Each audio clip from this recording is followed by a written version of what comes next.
CG 172 युवा gender एवं पहचान, ये आपकी बुक है, ठीक है। और आज इस बुक में हम जितने भी चैप्टर हैं सारे चैप्टर को हम शॉर्ट में देखेंगे और एक पूरी वीडियो में इस पूरी बुक को कवर करेंगे, ताकि आप एग्ज़ाम के पॉइंट ऑफ व्यू से एक ही वीडियो देख करके सारे चैप्टर को कवर कर सकते हैं, ठीक है। जैसे आप देखेंगे ये आपका बुक है, ठीक है। मोस्टली जैसे आप आएंगे यहाँ पर युवा जेंडर एवं पहचान इस बुक का नाम है, ठीक है। इसका कोड है BPCG 172, ठीक है। तो इसके जितने चैप्टर हैं सारे हम चैप्टरों को देखते हैं, ठीक है, शुरू से। सबसे पहले हम इसमें टोटल 9 चैप्टर हैं, अगर आप देखेंगे तो सबसे पहले आप चैप्टर नंबर 1 पर आ जाइए। चैप्टर नंबर 1 से मैं आपको पढ़ाना शुरू करता हूँ, ठीक है। पहले ब्लॉग में चैप्टर नंबर 1, ठीक है। चैप्टर नंबर 1 क्या है? युवा अवधारणा एवं पहचान। देखो भैया, युवा की अवधारणा क्या, पहचान क्या, यानी युवा होता क्या है। पहली तो ये मेरी बात समझ लो, युवा का मतलब ये होता भैया जो तो ना तो छोटा बच्चा है, ठीक है, ना तो बड़ा बना है, बीच की उम्र को कहते हैं। यानी तुम लोग कह सकते हो किशोरा अवस्था के बाद की जो उम्र होती है और वैक्स जो होते हैं यानी जो बड़े होते हैं उनके बीच की जो उम्र होती है हम उसको क्या बोलते हैं? युवा अवस्था बोलते हैं। यानी टीन एज के बाद हम वो क्या होते हैं? युवा होते हैं। अगर मैं मूलतः बात करूं जो युवा होते हैं, तुम लोग कह सकते हो कि 19 साल के बाद जो उम्र होती है लगभग 30-35 साल तक जो उम्र चलती है वो पूरी उम्र क्या होती? युवा अवस्था की उम्र होती। तो सबसे पहले इसमें जो 1.3 में देखोगे युवा की अवधारणा क्या है। अवधारणा का मतलब यानी आखिर युवा होता क्या है। जैसे एग्जाम में पूछे युवा की अवधारणा बताओ, तो युवा का जो मैं चीज़ें बताऊंगा कि क्या क्या चीज़ें, जैसे भाई कानूनी रूप से युवा कैसे बनता है, आर्थिक परिप्रेक्ष्य के कैसे युवा बनता है, सामाजिक सांस्कृतिक परिप्रेक्ष्य में युवा कैसे है, तो इन सारी को आपको क्या बनानी पड़ेगी? हेडिंग बनानी पड़ेगी, ठीक है। उसके बाद है युवा की पहचान। भैया युवा की पहचान कैसे की जा सकती है? तुम किसी इंसान को कैसे देख करके बता दो कि फलाना आदमी युवा है? अरे भैया कोई आदमी बच्चा है, कोई बूढ़ा है, इसकी पहचान कैसे करते हो? उसी हिसाब से तुम युवा की भी पहचान कर सकते हो। कैसे जानोगे कि जो ये दो जिस दहलीज पर व्यक्ति खड़ा है, जिस उम्र में अपना जीवन व्यतीत कर रहा है, ये युवा है या बच्चा है या किशोर है। किशोर का मतलब टीनेज हम जिसे इंग्लिश में बोलते हैं, ठीक है। तो चलिए अब इसको स्टार्ट करते हैं। मूलतः पहले चैप्टर में जो क्वेश्चन इंपॉर्टेंट है युवा की अवधारणा और दूसरा युवा की पहचान, यही दो मूलतः इंपॉर्टेंट है, ठीक है। तो सबसे पहले हम लोग देखते हैं युवा की अवधारणा।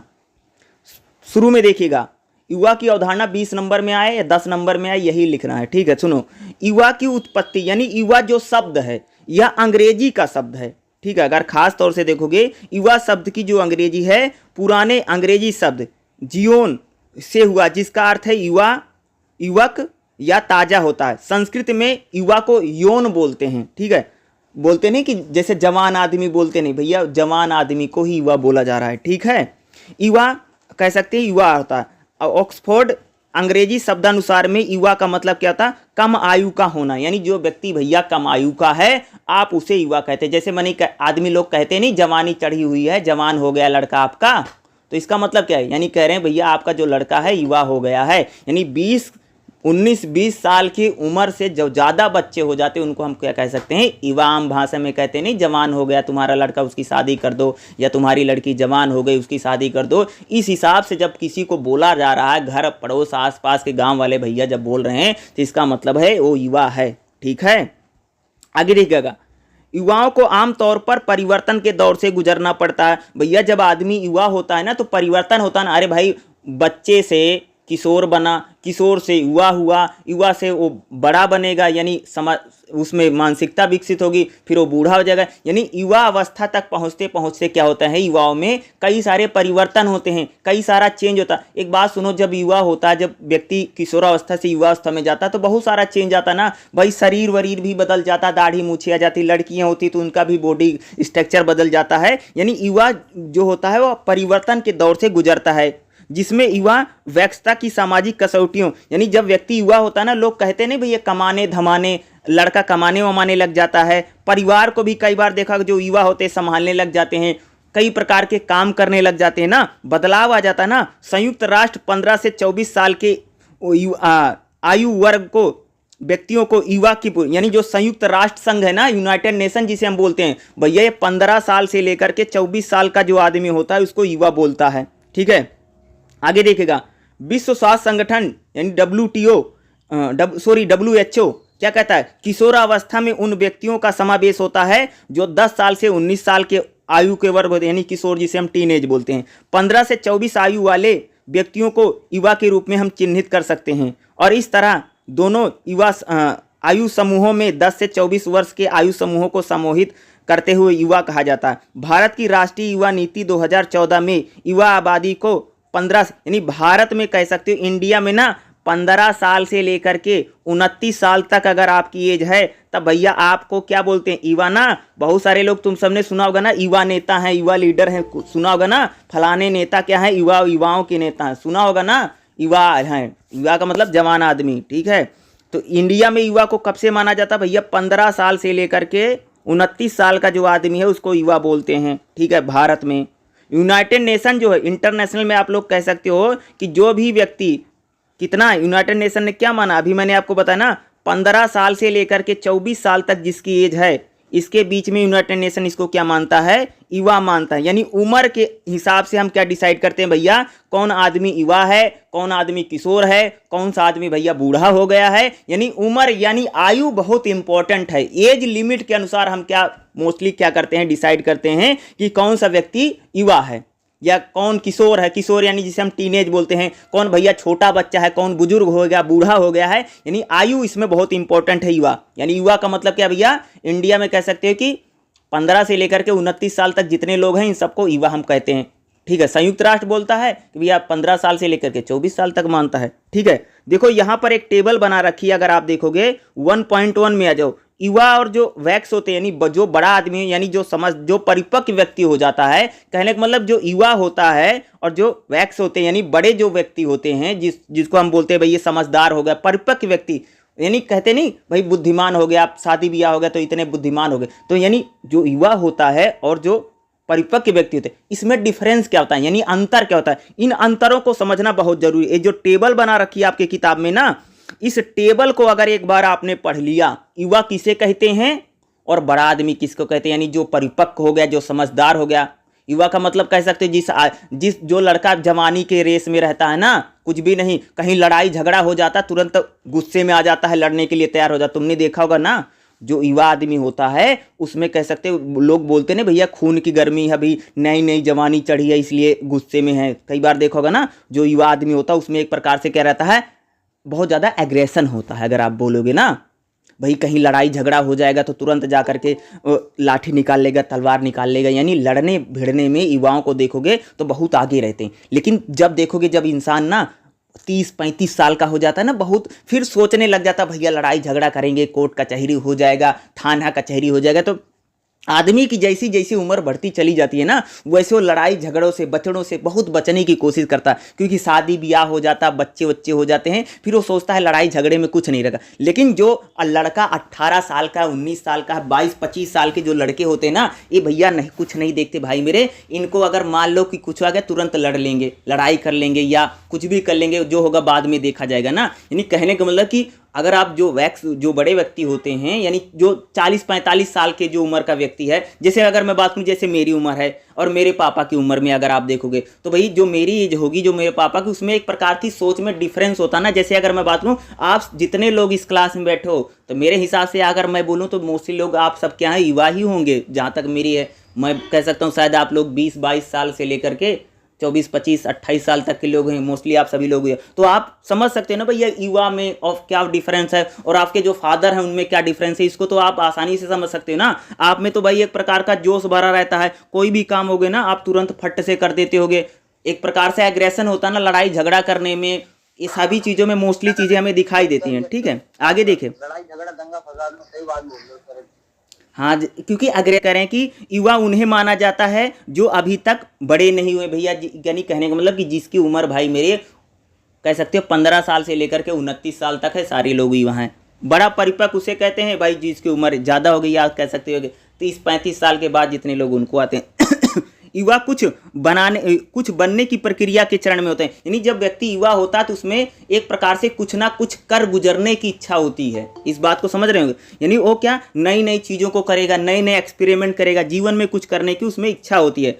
लेकिन बड़ा जो आदमी होता है वह मंजिल तक किसी न किसी मंजिल तक पहुंच चुका होता है, यानी उस उम्र में, ठीक है।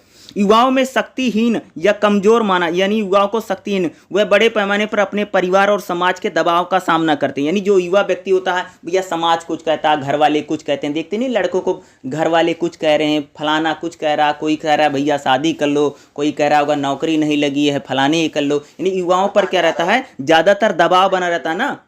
दूसरी ओर देखोगे जो बड़े एजदार हो जाते हैं उनको कोई बोले, उनको स्वतंत्रता ज़्यादा हो जाती है। अगर एक मैं बात करूं, जैसे एक बात करो, जैसे तुम हो, तुम्हें उतनी ज़्यादा स्वतंत्रता नहीं, तुम्हारी मम्मी कुछ कहती होंगी, तुम्हारे पापा कुछ कहते होंगे, तुम्हारे दादाजी कुछ कहते होंगे, लेकिन एक बात बताओ, तुम्हारे पापा को तो कोई कुछ नहीं कहता ना। यानी जब भाई व्यक्ति 30 साल का, 35 साल का या 40 साल 45 साल में जब उम्र पहुंचती है तो वहां पर व्यक्ति क्या होता है, ज़्यादा से ज़्यादा स्वतंत्रता अनुभव करता है। लेकिन युवाओं में उतना ज़्यादा प्रेशर बहुत ज़्यादा, यानी एक सोशल प्रेशर होता है या फैमिली का या कह सकते हो परिवार का प्रेशर रहता है, सारी चीज़ें ज़्यादा रहती हैं। युवाओं को कम जिम्मेदार माना जाता है, कहते नहीं भाई अभी जवान लड़का है, भाई कुछ कर देगा, इसका कोई भरोसा नहीं है ना, बोलते हैं ना। यानी युवाओं को कम जिम्मेदार माना जाता है। लेकिन जिसकी 30-35 साल की उम्र है उसको बोलते हैं इतना उम्र हो गया, तुम ऐसी कैसी बातें कर रहे हो ना। तो कहने के मतलब युवाओं को क्या माना जाता है, कम जिम्मेदार। युवाओं के बारे में लोकप्रिय धारणा यह है कि उनका व्यवहार जोखिम, यानी युवा एक प्रकार से जोखिमपूर्ण, युवा रिस्क लेते हैं, ठीक है। और जो बड़ा आदमी हो जाता है, यानी थोड़ी उम्र हो जाती है तो आदमी रिस्क लेने से बहुत बचता है, यानी बहुत बचा के चलता है, ठीक है। युवाओं में नए अनुभव के लिए खुलापन होता है, उनमें रचनात्मक यानी नई नई चीज़ यानी क्रिएटिविटी बहुत ज़्यादा होती है। लेकिन आमतौर पर जो बड़ा अगर उम्र ज़्यादा हो जाती है तो व्यक्ति क्या भाई खर्चा कम करेगा और सोच समझ करके इंसान चलता है ना। युवाओं को दूसरे पर निर्भर और अल्पज्ञानी समझा, यानी युवा कह रहे हैं भैया कि जो युवा होता है अल्पज्ञानी होता है, यानी उसको नॉलेज ज़्यादा नहीं रहती है, ताव में कुछ भी कर गुजरने की बातें करता है, ठीक है। लेकिन कह रहे हैं कि जो व्यक्ति जब बड़ा होता है बहुत समझदार हो जाता है, यानी स्वतंत्रता ज़्यादा होती है, युवा उतना ज़्यादा स्वतंत्र नहीं रहता। आप उस बात को शायद फील करेंगे। एक बात बताओ, घर में आपको जितनी स्वतंत्रता है, आपको आपके फादर को ज़्यादा स्वतंत्रता होगी ना। या आप कह सकते हैं फाइनेंशियल व्यक्ति जब हो जाता है, भाई नौकरी चाकरी करने लग जाता है तो उसमें स्वतंत्रता ज़्यादा रहती है। लेकिन आप देखेंगे 19-20 साल का जो लड़का, 20-22 साल का, 24-25 साल का अगर जो लड़के हैं उनमें फ़र्क तो रहता ही रहता है, ठीक है। आगे देखिएगा, ये तो युवाओं और क्या होता है, युवा क्या होता है, आप बिल्कुल समझ गए होंगे, ठीक है। उसके बाद जो हमारा नेक्स्ट है, इसी में क्या करेंगे, सामाजिक, सांस्कृतिक और आर्थिक, इसके तहत पर हम युवा को कैसे समझ सकते हैं। देखिएगा, सबसे पहले सामाजिक सांस्कृतिक बातों की बात करते हैं, यानी युवाओं की पहचान कैसे करेंगे, समाज। देखो भैया, युवा अवस्था सिर्फ उम्र से नहीं, यानी युवा को हम सिर्फ उम्र से नहीं पहचान सकते हैं, और भी कई सारी चीज़ें हैं। उम्र एक जैविक इकाई है, ठीक है। हालांकि उम्र और उम्रदराज होना, परिपक्व होने का अर्थ नहीं भैया, इसका मतलब थोड़ी करें कि अगर किसी की उम्र बढ़ गई तो समझदार हो गया है। कई बार देखा होगा ना, बहुत सारे लोग उम्र बढ़ जाती है, दिमाग वैसा ही रह जाता है बच्चों वाला, ठीक है।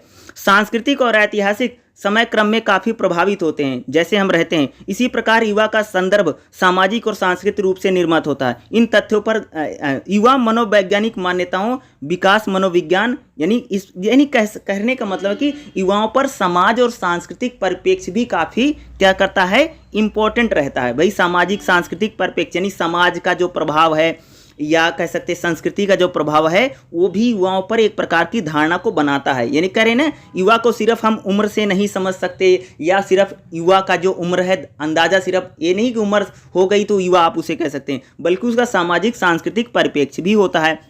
जैसे यहाँ पर एक थिंकर है, कहते हैं कि पारिस्थितिक परिप्रेक्ष्य को समझना महत्वपूर्ण है, जिसके अनुसार विकास के कई सारे कारक हैं। मुख्य सिद्धांत में विकास आसपास के कई नहीं कह रहे कि जैसे जो युवा को कह रहे हैं कि उसमें कई सारे विकास के कारक हैं, जिसके कारण से हम समझ सकते हैं। जैसे कह रहा है कि व्यक्ति का परिवार है, सहकर्मी है, स्कूल है, आस पड़ोस, यानी ये भी चीज़ें युवाओं को बहुत ज़्यादा प्रभावित करती हैं। अरे भाई आपकी फैमिली कैसे है, आपके परिवार कैसा है, मोहल्ला कैसा है, गली कैसा है, ये भी चीज़ें युवाओं को क्या करती हैं, प्रभावित करती हैं।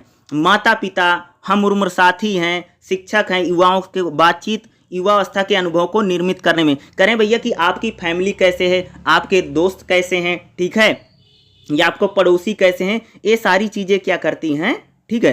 ये सारी चीज़ें आपको एक प्रकार से क्या करती हैं, युवा के जो अनुभव होते हैं, यानी जो आपके अनुभव होते हैं, यानी आपका जो एक्सपीरियंस होता है उन चीज़ों को बताने में या अनुभव करने में क्या होती हैं, मदद करती हैं। उसी साथ जो आपके स्कूल के अनुभव हैं या स्कूल में आपने जो धार्मिक अनुभव हैं, पारिवारिक अनुभव हैं, हम उम्र साथियों को जो अनुभव होते हैं, इससे भी अंतर यानी युवाओं इससे भी संबंधित होते हैं। भाई आप जहाँ पढ़ने जाते हो, आपका जो धर्म है, आपकी जो फैमिली है, आपका जो परिवार है, आपका जो गली मोहल्ला है, ये भी युवाओं को क्या करता है, एक प्रकार से प्रभावित करता है। समाज, सोसाइटी भी युवाओं को क्या करती है, प्रभावित करती है। ठीक है, कोई भी उदाहरण के लिए घर पर किसी युवा का अनुभव उसकी माँ के अनुभवों से प्रभावित हो सकता है। कह रहे भाई कि हर आदमी युवाओं पर क्या, युवाओं पर किसी न किसी घटना का, आस पड़ोस के लोगों का, इनका प्रभाव बहुत ज़्यादा पड़ता है। यानी युवा जैसे देखता है, जैसे सुनता है, जैसे अपनी माँ को देखती है लड़कियाँ, या अपने फादर को बच्चा देख रहा है, या समाज को देख रहा, इसका यानी सामाजिक सांस्कृतिक प्रभाव जो है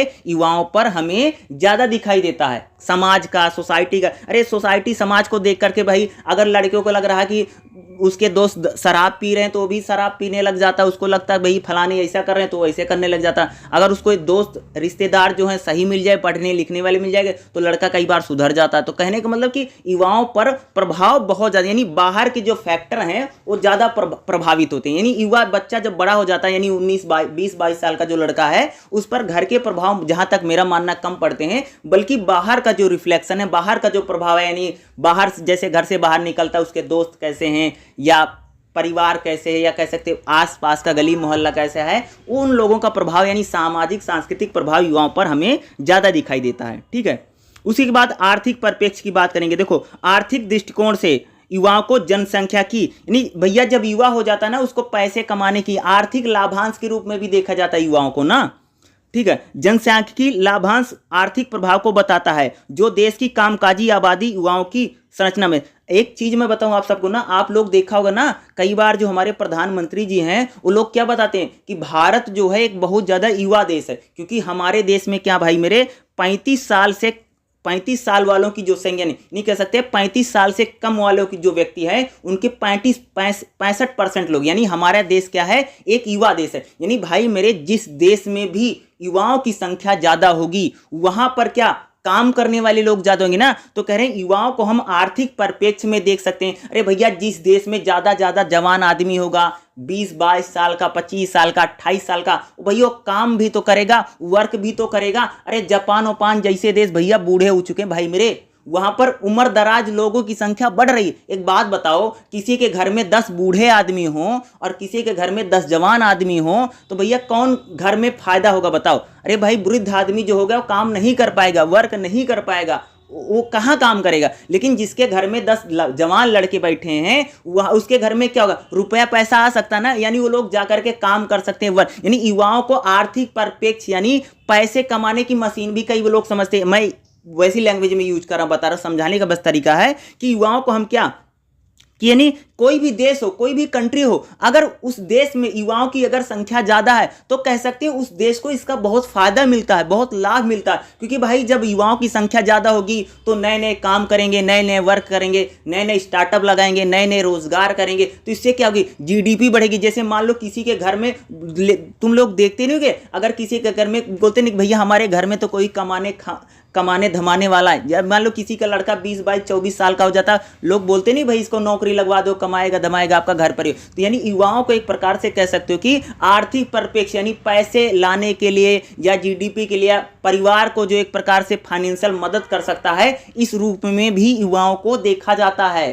ठीक है, अरे भैया जिसका लड़का 20-22 साल 24 साल का हो जाता, कमाने नहीं निकल जाता, वर्क नहीं करता, काम नहीं करता, चाहे लड़कियां हो चाहे लड़के, दोनों करते हैं। ठीक है, लड़कियां उतने में संख्या में नहीं कर रही हैं, लेकिन तुम शहरों में देखते हो कि लोग वर्क कर रही है ना। भाई जो लड़के हैं एक प्रकार से क्या है, आर्थिक तौर से भी गतिविधियों में बहुत ज्यादा युवा क्या होते हैं, भाग लेते हैं। जैसे किसी देश में अगर युवाओं की संख्या ज्यादा है तो उसको भाई कौशल विकास में यानी स्किल डेवलपमेंट बहुत ज्यादा हो रहा है। आप देख रहे हैं ना, जैसे इंडिया में अगर देखोगे तो मैंने एक एग्जांपल देके बताया प्रधानमंत्री जी का ना, तो कई बार युवाओं की बहुत ज्यादा बात करते हैं कि भारत एक युवा देश है। अरे जिस देश में भाई मेरे कमाने वाले यानी युवा ज्यादा होंगे तो काम करने वालों के लिए वही संख्या ज्यादा होगी। जब भाई ज्यादा से ज्यादा काम करने वाले लोग होंगे तो काम ज्यादा होगा, भाई प्रोडक्शन होगा या उत्पादन ज्यादा बढ़ेगा, उत्पादन ज्यादा बढ़ेगा तो लाभ ज्यादा होगा, देश की जीडीपी बढ़ेगी। यानी युवाओं को आर्थिक परिप्रेक्ष्य में यानी एक अगर लोकल लैंग्वेज लो तो पैसे कमाने की मशीन, या कह सकते हो कि पैसा बनाने की मशीन भी कई बार समझा जा सकता है। यानी वो लोग ज़्यादा से ज़्यादा क्या कर सकते हैं, वर्क कर सकते हैं, ज़्यादा से ज़्यादा काम कर सकते हैं। यानी जवाना आदमी तो काम करेगा, बूढ़ा आदमी कहाँ करेगा भाई मेरे, ठीक है।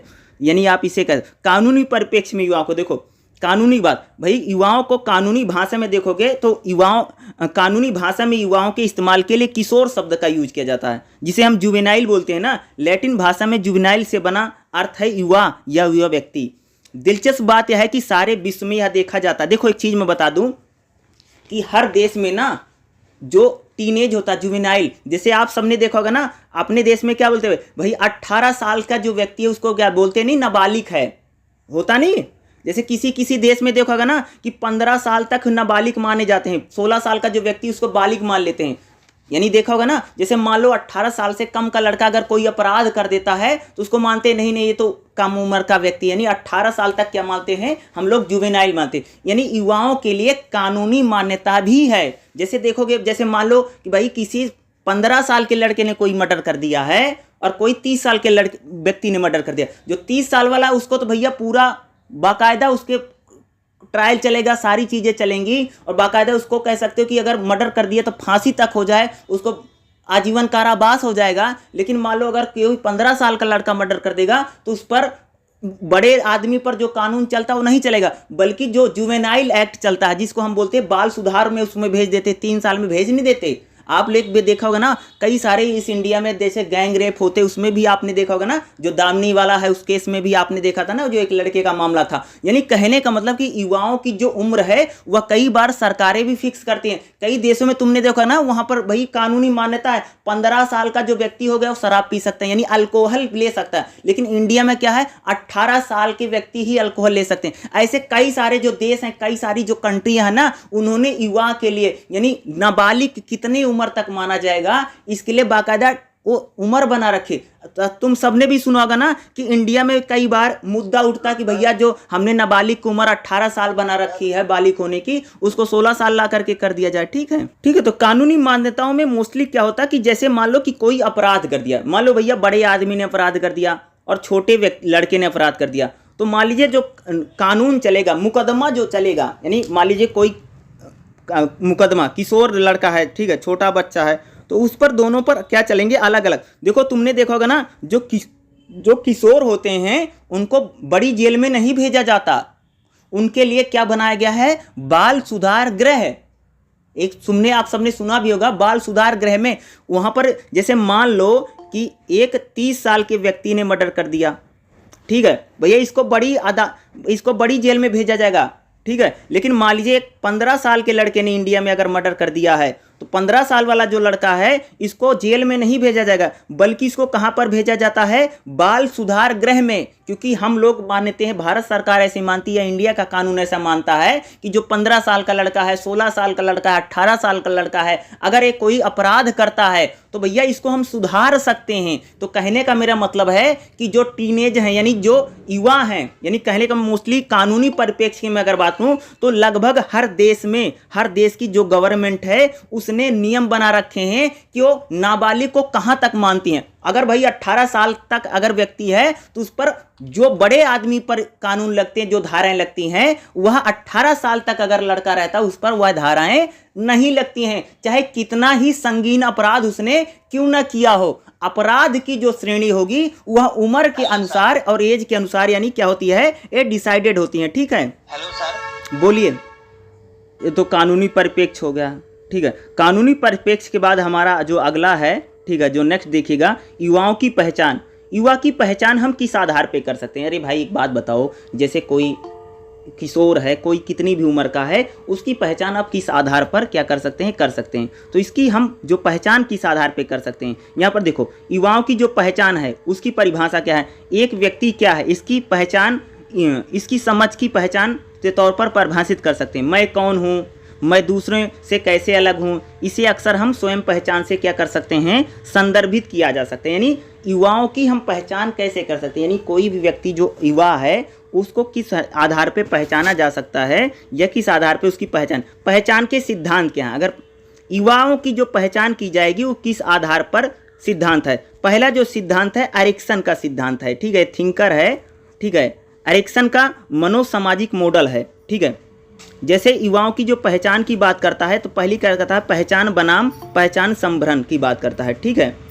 जैसे आप इसमें देखेंगे एरिक्सन के सिद्धांत के 5वें चरण के तौर पर वर्णित किया गया है कि चरण किशोरावस्था के दौरान सामने आते हैं और पहचान खोने और परिभाषित हेतु एक व्यक्ति को संघर्ष को चिन्हित करते हैं। यानी एरिक्सन का जो सिद्धांत है या युवाओं की पहचान के बारे में क्या करता है, बताता है। यानी युवाओं को आप कैसे आइडेंटिफाई करेंगे, भाई कौन युवा है कौन युवा नहीं है, इसका आइडेंटिफाई कैसे किया जाएगा, इसको लेकर के क्या एरिक्सन का सिद्धांत बताता है। और मोस्टली युवाओं को लेकर के जो सिद्धांत है इसमें यहाँ पर अगर आप देखेंगे, जैसे बिखरी हुई पहचान, युवा जो होता है भाई बिखरी हुई पहचान है। कहीं पर देखोगे ऐसे युवा जो आमतौर पर 12 से 18 वर्ष की आयु से अधिक होते हैं, वह बिखरे होते हैं, जिनमें वह किसी विशेष पहचान के प्रति प्रतिबद्ध में असमर्थ होते हैं, जहां व्यक्ति जीवन में तय की दिशा में, यानी युवा जो होते हैं उसमें क्या होता है, बिखराव होता है। यानी युवा होते भाई ये करें वो करें, क्या ना करें, इस प्रकार की चीजें हमें देखने मिलती है। तुम सबने देखा होगा ना, जो भाई 21 साल का लड़का है, जो 20 साल 22 साल 25 साल 24 साल का जो व्यक्ति होता है, युवा होता है,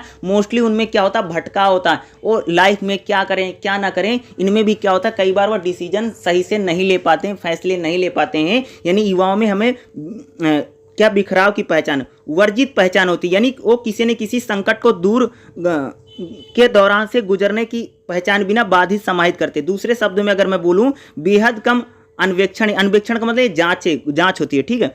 ऐसा मामला अक्सर तब होता है जब माता पिता अपनी पसंद परंपराएं अगली पीढ़ी को देखो कई बार जो होता ना, जैसे देखो होगा माता पिता ना अपनी जो मन की इच्छा है, अपनी जो मन की भावना लड़के पर या जो युवा होते हैं उन पर भी सौंप देते हैं, तो कई बार युवाओं की पहचान भी बाधित होती है। जैसे तुमने कई बार देखोगे ना कि भाई पिता को लगता था कि भाई मैं पढ़ लिख करके फलाना अफसर बन जाऊंगा, बाप नहीं बन पाया, तो कई बार अपने लड़के पर बोलेगा बेटा तो मैं तो नहीं कर पाएगा, चलो तुम ही कर दो। यानी युवाओं से इससे कहता है उनकी जो पहचान होती है वर्जित हो जाती है। यानी एक प्रकार से जो युवा होता है वो अपनी खुद की पहचान नहीं बनाता, लेकिन घर परिवार वालों ने जो उस पर डाल दिया या माता पिता का जो प्रेशर पड़ता है, इससे भी क्या होती है, युवाओं की पहचान एक प्रकार से क्या होती है, बाधित होती है। भाई कई बार देखोगे ना घरों में कई बार ये चीजें हमें देखने को मिलती है कि कई प्रकार से युवाओं को इस चीज को झेलना पड़ता है। यानी युवा एक प्रकार से क्या होता है, उसको कैसे आइडेंटिफाई करे, वो अपनी स्वतंत्रता को बना सके या खुद फैसले ले सके। कई बार देखोगे कि परिवार या फैमिली के दबाव में भी उसको कई बार काम करना पड़ता है।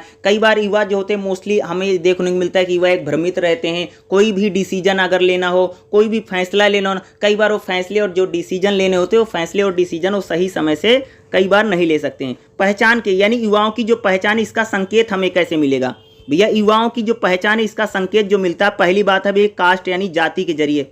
कई बार देखा होगा ना कि युवाओं की जो पहचान कहाँ, जैसे कई सारे धर्मों में युवाओं की पहचान की गई है ना, देखा होगा ना भैया, ब्राह्मण की बात करें, क्षत्रिय की बात करें, तो इनमें कई प्रकार से जातियों में क्या युवाओं की पहचान की गई। देखो तुम सबने सुना होगा क्षत्रियों को बोला जाता ना, कई बार ऐसे लोक कथाएं हैं, लोक रंजन में कथाएं, उसमें युवाओं की पहचान को बताया। भाई इतने उम्र तक जो जवान आदमी, मोस्टली क्षत्रिय अगर बोलोगे तो मोस्टली युद्ध लड़ाइयों में जाते थे, इनको बोला जाता था कि इतने साल तक युवाओं को जीना चाहिए, क्षत्रियों को जीना चाहिए। इस प्रकार से क्या होता है, युवाओं के एक प्रकार से कास्ट यानी जाति के आधार पर भी क्या होता है, कई बार युवाओं की पहचान की जाती है। जैसे इन्होंने बोला जाति के बारे में हमारी अवधारणा अधिकांश वैदिक वर्ण हजारों जातियों से बनी है। वैदिक वर्ण काल में समाज में व्यावसायिक विभाजन थे, यानी भाई पुरोहित वर्ग को ब्राह्मण, योद्धाओं को राजा, क्षत्रिय व्यापारियों को कारीगर, वैश्य और शूद्रों को यानी श्रमिकों को शूद्र के वर्णित किया। अस्पृश्यता यानी छुआछूत के चलते इस वर्गीकरण में अछूतों और आदिवासी लोगों की 5वीं पीढ़ी को सृजन हुआ।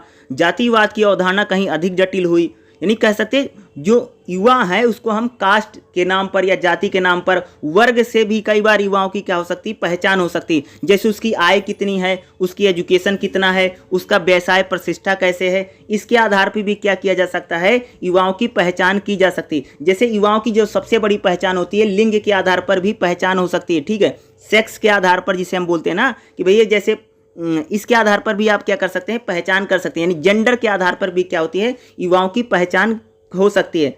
जेंडर आधार पर देखोगे कि जिस प्रकार से समाज में एक प्रकार से युवाओं की पहचान होती है, जेंडर भी उसमें क्या होता है, काफ़ी इंपॉर्टेंट रोल अदा करता है जेंडर आधार पे। रिलीजन यानी धर्म के आधार पर भी अगर युवाओं को आप देखोगे तो उसकी पहचान को, जैसे इन्होंने बता रखा है भारत में विभिन्न ग्रंथ मत हैं, जैसे हिंदू इतने हैं, ईसाई इतने हैं, मुस्लिम इतने हैं, जैन इतने हैं, पारसी इतने हैं। इस आधार पे भी क्या प्रकार से आप पहचान को जातीय यानी जनजातीय यानी कई बार जो यानी कह सकते हैं जैसे अलग अलग जो जनजातियां ट्राइबल जो होते हैं इस आधार पे भी क्या आप पहचान कर सकते हैं। यानी ये भी क्या है पहचान के इशू है, पहचान के मुद्दे होते हैं, यानी किसके युवाओं के। यानी भैया जाति के जरिए धर्म में अलग अलग प्रकार से चीज़ों से हम क्या कर सकते हैं उनको पहचान सकते हैं, ठीक है, या उनकी पहचान की जा सकती है। जैसे उन्होंने पहचान की बहुलता की बात की, यानी पहचान यानी जो युवाओं की पहचान उसकी बहुलता का मतलब तो आप उन्हें किस प्रकार से, जैसे इन्होंने बात किया भाई सामाजिक पहचान के प्रति सकारात्मक भावनात्मक बेहतरी में योगदान करते हैं, जैसे इग्नू के छात्र होने पर खुश होना, मजबूत संबंध, यानी युवा जो होते हैं उनमें बेहतर पहचान, यानी किस प्रकार से उनकी पहचानते हैं, यानी युवा कब खुश होते हैं, कब नाराज होते हैं, कब दुखी होते हैं, इस प्रकार से यानी खुद को युवा कब पहचानता है, कब नहीं पहचानता, इस बातों को यहाँ पर बताया गया है, ठीक है। जैसे यहाँ कई सारे थिंकरों की अगर आप देखेंगे थ्योरी इन्होंने दे रखी है। तो पहला चैप्टर में मोस्टली यही है। दूसरे चैप्टर में चलते हैं। दूसरे चैप्टर में अगर आप देखोगे तो युवाओं के विकासात्मक पहलू का मतलब यानी युवा का विकास कैसे होता है, डेवलपमेंट कैसे होता है। यानी हर एक युवा का जैसे ज्ञानात्मक विकास होता है, आपने देखा भाई जो लड़का होता है जो युवा होता है धीरे धीरे जब भाई पढ़ता लिखता है तो उसमें विकास होता है। शारीरिक विकास का यहाँ एक बड़ा रोल आएगा। जैसे युवाओं का आप शारीरिक विकास देखे होंगे ना भाई, जैसे लड़का धीरे धीरे बड़ा होता है तो ये पूरा फिजिकल यहाँ पर पूरा अगर आप देखोगे साइंस वाला मामला आ जाएगा। जैसे युवा होता है भाई बड़ा हो जाता है, ठीक है, जैसे दाढ़ी मूछे आ जाना, लड़कियों में एक प्रकार से जो शारीरिक बदलाव आता है ये भी युवाओं की एक पहचान को ही बताता है। आप सबको मोस्टली जितने भी लोग यहाँ पर बैठे होंगे तो मोस्टली सबको पता होगा कि युवाओं में क्या बचा। शारीरिक पहचान तो ये थी ना, जो शारीरिक बदलाव आता है ये भी युवाओं की पहचान को बता। जैसे यहाँ पर बात की गई है युवाओं के विकासात्मक पहलू, यानी किशोरावस्था के समय युवाओं का विकास कैसे होता है, ठीक है। जैसे युवाओं का संवेगात्मक और सामाजिक विकास, यानी युवाओं का देखोगे सामाजिक विकास और संवेगात्मक, ठीक है। संवेगात्मक का मतलब होता है जो रिलेशन बनते हैं, जो फैमिली होता है, जो परिवार होता है, इससे भी क्या होता है युवाओं का विकास होता है, यानी क्या होता है भाई डेवलपमेंट होता है, ठीक है। मोस्टली इसमें जितने इंपॉर्टेंट हैं उसको मैं बात करता हूँ, ठीक है। चैप्टर नंबर 2 में अगर आप देखोगे विकास के पहलू क्या हैं भैया, अगर देखोगे विकास का मतलब क्या होता है। देखो विकास तो व्यक्ति का हमेशा होता रहता है भाई, जब इंसान का जन्म होता है, जब मृत्यु होती तब तक तो उसका डेवलपमेंट होता रहता है। शुरू में कुछ उम्र तक देखोगे तो उसका शारीरिक विकास होता है, कुछ समय तक देखोगे उसका बौद्धिक विकास होता है या अन्य चीज़ों में विकास होता है। यानी विकास क्या बहुआ में, यानी विकास कई प्रकार का होता है, ठीक है। इसका मतलब विकास के विभिन्न क्षेत्र हैं, ठीक है। इस क्षेत्र में केवल शारीरिक विकास नहीं है भाई, शरीर का आदमी का शरीर तो कुछ उम्र तक बढ़ता है, लेकिन ऐसे कई सारे आदमी विकास हैं वो हमेशा पूरा जीवन पर्यंत चलता रहता है। जैसे विकास की अगर हम बात करें तो व्यक्ति का जैसे विकास की सबसे पहले हम विकास को शारीरिक विकास के रूप में शरीर का विकास होता है। जैसे आपने देखा कि भाई शरीर की लंबाई बढ़ रही, चौड़ाई बढ़ रही, वजन बढ़ रहा है, वेट बढ़ रहा है, इसका हम क्या बोलेंगे शारीरिक विकास। उसके बाद ज्ञानात्मक विकास का मतलब था यानी व्यक्ति की सोच बढ़ रही है, समझ बढ़ रही है, बुद्धिमानी है, भाषा है, ध्यान, यानी उसकी जो शैक्षणिक योग्यता है, ज्ञान है या जो उसके सोचने समझने की सकता है, इसको हम क्या ज्ञानात्मक विकास। यानी क्या होता है कि विकास कई बार एक ज्ञानात्मक विकास भी होता है। जैसे भाई युवा है, अगर मैं युवाओं की बात करूं भाई, जैसे पढ़ रहा है, लिख रहा है, जैसे जैसे उसकी उम्र बढ़ रही है तो उसमें धीरे धीरे युवाओं में क्या होता है ज्ञानात्मक विकास भी होने, यानी विकास कई प्रकार का। पहला हमने देखा भाई शारीरिक विकास तो सबको पता, जितने लोग क्लास में बैठे हो सबको पता भी शरीर कैसे बढ़ता है। अरे भाई धीरे धीरे उम्र बढ़ जाती है, दाढ़ी मूछे आने और लड़कियों में तमाम तरह के बदलाव आते रहते हैं, ठीक है। उसी प्रकार से संवेगात्मक क्या होता है। संवेगात्मक का मतलब भाई जैसे जैसे आदमी बढ़ता है उसी प्रकार से उसके मम्मी के प्रति लगाव, पापा के प्रति लगाव है या अपने बच्चों के प्रति लगाव है, अपने परिवार के प्रति, इसको हम बोलते हैं संवेगात्मक लगाव। आपके दोस्त के प्रति, रिश्तेदार के प्रति लगाव बढ़ता चला जाता है ना। अगर देखोगे ना कई प्रकार से हमारा संवेग, यानी हम एक दूसरे से कैसे जुड़ते हैं, संवेगात्मक लगाव। अरे भाई एक बात बताओ, जैसे आदमी का, जैसे अगर देखोगे जैसे युवा है, ठीक है, युवा जैसे मान लीजिए 10 साल का 15 साल का बच्चा है, लेकिन अगर वो 20-22 साल का लड़का है तब वो चाहे उसके दोस्त हैं, रिश्तेदार हैं, उनके प्रति उसका जो लगाव होगा वो बिल्कुल डिफरेंट हो जाता है। माँ के प्रति हो, पिता के प्रति हो, यानी इसको हम क्या बोलते हैं संवेगात्मक लगाव की श्रेणी में आता है, ठीक है। जैसे उसकी भावनाएं कई नियंत्रण में शामिल। जैसे बच्चे जब बच्चा अपनी माँ को पकड़ती है तो वह मुस्कुराता है, किसी अजनबी को देख करके रोता है। शिशु में संवेगात्मक विकास, यानी बच्चे में एक संवेग का विकास होता है। अगर आप देखोगे ना, देखो कई बार देखोगे ना, बहुत सारे जो बच्चे होते हैं जैसे अपने घर वालों से बहुत अच्छे से बात करते हैं, लेकिन कई बार लड़कों में देखोगे जैसे कोई अजनबी आदमी आ जाता है तब उससे उतना घुल मिल नहीं पाते। इसको हम क्या बोलते हैं, संवेगात्मक, यानी हमारे जो संवेग होते हैं उसका भी विकास युवाओं में हमें देखने को मिलता ना। भैया हर समय में डेवलपमेंट तो होता रहता संवेग। अरे भाई पहले जो लड़का अपनी मम्मी पापा से बात करता है, लेकिन जैसे जैसे वो घर से बाहर निकलता है तो आस पास पड़ोस के लोग हैं, जो दोस्त हैं, उसके ज़्यादा से ज़्यादा दोस्त बनने लगे। एक समय में तुमने देखा कि माँ बाप से जो बच्चा होता, जो लड़का होता, बहुत कटाव फील करता। अलगाव की बात इस चैप्टर में हम करेंगे। जैसे 20-22 साल का, 23 साल का जब लड़के होते हैं, माँ बाप से उतनी बातें नहीं करते। तुमने देखा होगा कि जो उसके दोस्त हैं या जो उसकी सहेलियां हैं, जो उसके फ्रेंड है, उनसे ज़्यादा वो बातें करता है या उनसे ज़्यादा घुलता मिलता है। तो क्या होता है कि विकास होता, यानी हर समय यानी उसका जो संवेगात्मक विकास है साथ साथ हो भी चलता रहता है। जैसे हम बात करेंगे नैतिक विकास होता है व्यक्ति का। नैतिक विकास का होता है, कहने का मतलब उसमें नैतिक तर्क शक्ति जब आ जाती है, क्या सही है क्या गलत है, इस चीज़ के जो पहचान करने लग जाए, भाई उसका आचार विचार बदल जाता ना। देखो होगा ना भाई, 10 साल का लड़का है, 15 साल का लड़का है, तो अगर उसके घर पर कोई आता है तो उसके मम्मी पापा बताते हैं बेटा नमस्ते कर लो, जाकर के पैर छू लो। लेकिन जब व्यक्ति 15 साल का से जो होता है, जब 25 साल का 30 साल का हो जाता है, तो उसको मम्मी पापा थोड़ी बोलते हैं फलाना अंकल जी या उनको नमस्ते कर लो। उसका क्या होता है, नैतिक विकास होता है। यानी हमारा क्या, एक प्रकार से नैतिक विकास के अलग अलग पहलू हैं भाई मेरे, ठीक है। हर एक पहलू में क्या होता है, हमारा डेवलपमेंट यानी विकास। सामाजिक विकास भी होता है, यानी हम धीरे धीरे अपने समाज से, जैसे हमें मित्रता बढ़ती जाती है, हम अपने दोस्त बनाते जाते हैं, हमारा फ्रेंड सर्कल। देखो हर जैसे जैसे उम्र बढ़ती है वैसे जैसे मान लो जैसे जैसे हम बड़े होते हैं वैसे हमारा समाज से लगाव भी बढ़ता जाता है, ठीक है। हम समाज के प्रति हमारी जवाबदेही बढ़ती, समाज से भी हमारा एक प्रकार से आध्यात्मिक लगाव, तुमने देखा होगा अध्यात्म से भी लगाव होता है, ये भी एक प्रकार का विकास है। भाई 10 साल का 15 साल का जो छोटा सा बच्चा है उसको मम्मी पापा भाई पकड़ करके बैठाते हैं, चलो बेटा पूजा कर लो, चलो आरती कर लो, चलो कीर्तन कर लो, या भाई फलानी जगह चले आओ, मत्था टेकाओ। लेकिन जब व्यक्ति बड़ा हो जाता, 20-22 साल का, 24 साल का, उसको थोड़ी कहते तुम मंदिर चले जाओ जल चढ़ाओ। वो खुद उसको पता रहना धीरे धीरे जैसे जैसे, यानी आध्यात्मिक लगाव भी हमारे अंडर में आता है। यानी ये भी एक प्रकार का चेंज, यानी विकास के कई सारे फैक्टर हैं अगर आप देखेंगे।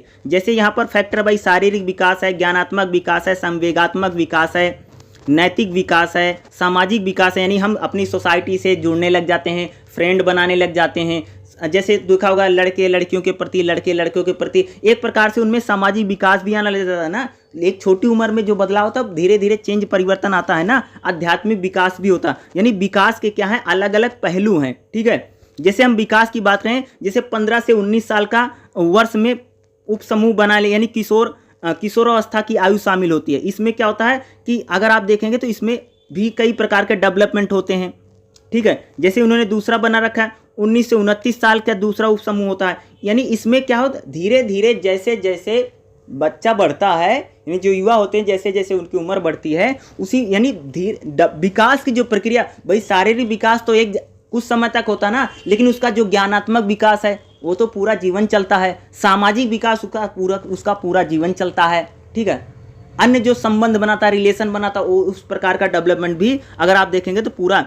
जैसे यहाँ पर बात किया गया युवाओं के विकासात्मक पहलू, किशोरावस्था, यानी किशोरावस्था के समय विकास कैसे होता है। देखोगा बचपन और वयस्कता के बीच परिवर्तन या बदलाव के काल को करने वाले को हम विकासात्मक चरण किशोरावस्था कहा जाता है। यह एक गतिशील चरण है। किशोरावस्था विकास तेजी से, यानी जब किशोर होता है बच्चा ना तो उसका तेजी से विकास होता है ना। मोस्टली आप सबने देखा 10 साल से लेकर के 15 साल 19 साल तक जो लड़के होते हैं उनमें जो बदलाव होता है बड़ी तेजी से होता है। चाहे उनकी शरीर की बात करें, चाहे उनकी बॉडी की बात करोगे, चाहे उनकी वेट की बात करोगे, उनमें क्या होता है ज़्यादातर जो बदलाव होते हैं वो ज़्यादा हमें दिखाई देते हैं, ठीक है। मोस्टली बदलाव, शारीरिक बदलाव अगर आप देखेंगे तो आप देखेंगे 10 साल से लेकर के 19 साल तक अगर शारीरिक बदलाव की बात करेंगे तो बहुत ज़्यादा चेंज होता है युवा में। अगर आप बात करें ना जो किशोरावस्था में ही सबसे ज़्यादा बदलाव, मोस्टली शारीरिक बदलाव जो सबसे ज़्यादा होता है किसी भी युवा में अगर आप देखेंगे तो 10 से लेकर के 19 साल की जो एज है इसमें सबसे ज़्यादा हमें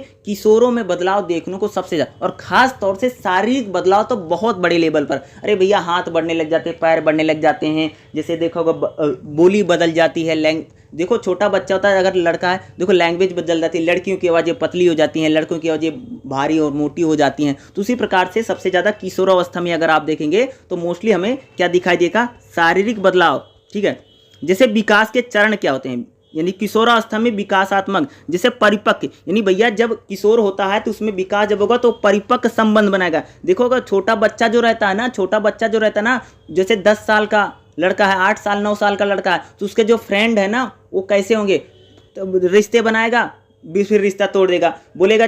देखो छोटे बच्चे जो है ना, देखो होगा लड़ाई भी करते रहते हैं, खेलते भी रहते हैं, लेकिन जब धीरे धीरे जैसे व्यक्ति बड़ा होता ना, उसकी जो दोस्ती होती है, उसके जो फ्रेंड होते हैं, फ्रेंड सर्कल बहुत पक्का होता चला है, यानी परिपक्वता आने लग जाती है। ठीक है, यानी क्या होता है, युवाओं में जो विकास क्या करता है भाई, एक परिपक्व संबंध बनने लग जाती है, यानी मजबूत रिलेशनशिप कह सकते हो या संबंध। सामाजिक भूमिका, जैसे भाई युवा की जैसे जैसे होता है उसकी सामाजिक भूमिकाएं भी बढ़ जाती हैं, समाज के प्रति वो अपनी जिम्मेदारियों को भी मानने लग जाता है, समाज के प्रति उसकी क्या रिस्पॉन्सिबिलिटी है, क्या जिम्मेदारी है, उसको अपने शरीर को स्वीकार करना। देखो कई बार जैसे आप देखोगे भाई कि अपने शरीर को भी स्वीकार करता है, जैसे उसके शरीर में जो भी बदलाव आते हैं या जो भी चेंज आते हैं उनको क्या मानता हो, चाहे पुरुष हो चाहे महिला, उसको भी क्या करते हैं, एक प्रकार से वो लोग एक्सेप्ट करते हैं। यानी क्या है, विकास के चरण, यानी भाई जैसे मान लो कि 10 से 15 साल का व्यक्ति 10 से लेकर के 19 साल तक है, तो भाई शारीरिक बदलाव तो खूब सारे आते हैं, ठीक है, सबको पता है, लेकिन उसके साथ देखा होगा ना उसके जो रिलेशन है,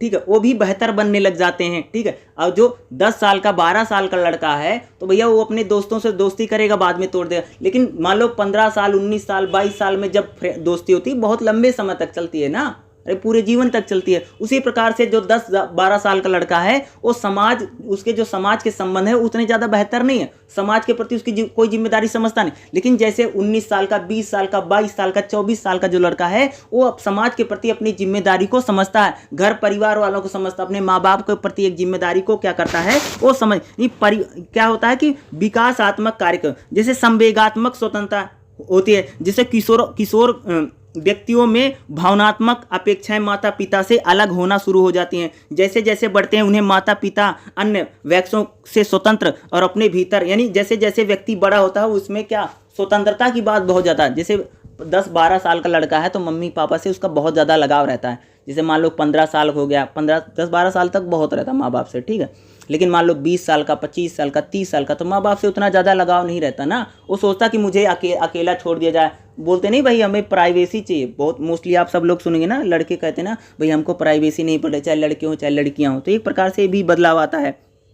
करियर को लेकर के काफ़ी चेंज आता था, ठीक है, युवाओं में अगर आप देखोगे किशोरों को एक के बाद एक नए विकल्प चुनने की होते हैं, उनमें रुचि और क्षेत्र तय हो जाते हैं। वस्तुतः देखोगे ना भाई किसको कौन सा करियर, भाई किसी को डांसिंग में जाना, किसी को सिंगिंग करना, किसी को टीचिंग करना, किसी को डॉक्टर बनना, किसी को वकील बनना, कुछ भी बनना है, तो युवा जो होते हैं एक चेंज आता कि वो अपना करियर भी चुनने लग जाते हैं। और 10 साल 12 साल का लड़का करियर नहीं चुनता, लेकिन जब किशोर हो जाते हैं और परिपक्व करियर बनाने में क्या करते हैं। दूसरा जो युवा होते हैं अगर आप देखोगे क्या कई प्रकार के नए नए कौशल भी अर्जित करते हैं, नए नए प्रकार की चीज़ों को, ठीक है, नए नए चीज़ों को सीखते हैं। जैसे अगला जो है युवाओं का शारीरिक और क्रियात्मक विकास, भैया शरीर में क्या बदलाव आता है तो जितने लोग बैठे हैं सबको पता। लड़कियों में जब वह 10 से 12 साल से 18 19 20 साल में जाती हैं तो भाई दुनिया भर के बदलाव आते हैं, लड़कों में भी बदलाव आते हैं। आप इस पूरे को तो आप मुझे लगता है यौनारंभ जिसको बोलते हैं, मोस्टली बोलते हैं नहीं, जवान जो व्यक्ति होता है, एक यानी कह लीजिए जब किशोर अवस्था से या बचपन से वो जवानी की एज में जाता है तो दुनिया भर के बदलाव आते हैं, सबको पता। शारीरिक विकास, किशोरियों में शारीरिक विकास का संबंध क्या है, जैसे उसमें आप देखोगे जैसे दुनिया भर के बदलाव, जैसे उसमें देखोगे मानसिक धर्म शुरू हो जाता है, संतान पैदा करने की उनमें एक क्षमता तैयार होने लग जाती है, ठीक है, उनकी बाहें जांघें ये सारी चीज़ों में क्या होता है धीरे धीरे बदलाव आ जाता है, ठीक है। उसी प्रकार से आप देखोगे लड़कों में भी क्या होता है, एक प्रकार से हमें शारीरिक बदलाव दिखाई देता है ना, जैसे लड़कों में यौनारंभ शुरू हो जाता है। 13 वर्ष की आयु में अगर आप उनमें देखेंगे तो काफ़ी बदलाव देखते हैं। लड़कों में अन्य यौन, जैसे चेहरे पर क्या बाल आ जाते हैं, दाढ़ी आ जाती है, मूछें या घने बाल आ जाते हैं, या कंठ आ जाता है। तुमने अगर मैं आवाज़ की बात करूं, देखो लड़कियों की जो आवाज़ें होती है पतली हो जाती हैं, लड़कों की आवाज़ें क्या मोटी और भारी हो जाती हैं, ये भी परिवर्तन आता है ना। भाई छोटा सा बच्चा जो 10-12 साल का लड़का है, 10-12 साल की जो लड़की है, दोनों की आवाज़ सेम होगी, लेकिन मान लो 20 साल का लड़का है और 20 साल की लड़की है तो लड़की की आवाज़ पतली है और लड़के की आवाज़ क्या है, मोटी और भारी है। आप लोग आवाज़ से भी कई बार समझ जाते हो ना कि भाई लड़का बोल रहा है लड़की बोल रहा है, लड़की की। अब एक बात बताओ, जो मेरी आवाज़ है, अगर मेरे जगह पर अगर कोई आकर के महिला बोले या कोई और बोले, लड़की बोले, तो आपको पता चल जाएगा ना भाई कौन बोल रहा। नहीं, आवाज़ में भी क्या हो जाता है डिफरेंस, शरीर में बदलाव तो आता ही है। उसी प्रकार से और भी आप बदलाव को लिख सकते हैं, ठीक है। तो यानी ये सारे, यानी युवा में कहता है ये सारे शारीरिक बदलाव हम इसको बोलते हैं, ठीक है। ये तो मुझे लगता है कि अगर विकासात्मक में एक बार शारीरिक बदलाव है तो उसको तो तुम देख करके ही लिख सकते हो क्या क्या बदलाव आता है भाई, सब में सबको पता है मोस्टली। ज्ञानात्मक बदलाव एक बड़ा चीज, युवाओं में क्या ज्ञानात्मक बदलाव आता है, जैसे किशोरावस्था के समय ज्ञानात्मक ज्ञानात्मक में अगर आप देखोगे ना, इसमें क्या होता कि जिसे हर एक चीज, यानी जैसे जैसे किशोर बड़ा होता है वैसे वैसे नई नई चीज़ें सीखता है, नए नए क्रियाओं को सीखता है। जैसे स्कूल कॉलेज जाता है, धीरे धीरे अपने टीचर से मिलता है या अपने दोस्तों से मिलता है, तो उसमें धीरे धीरे ज्ञान विज्ञान के प्रति या सोच जो समझदारी होती है उसमें क्या होती है, धीरे धीरे क्या होती है, हमें एक समग्रता दिखाई देती है, ठीक है। या चीज़ों को समझने लग जाता है, ठीक है। या अन्य प्रकार के ये बदलाव आते हैं ना। अरे भाई 10 साल के लड़के की बुद्धि और 20-22-24 साल लड़के की बुद्धि में फ़र्क है ना।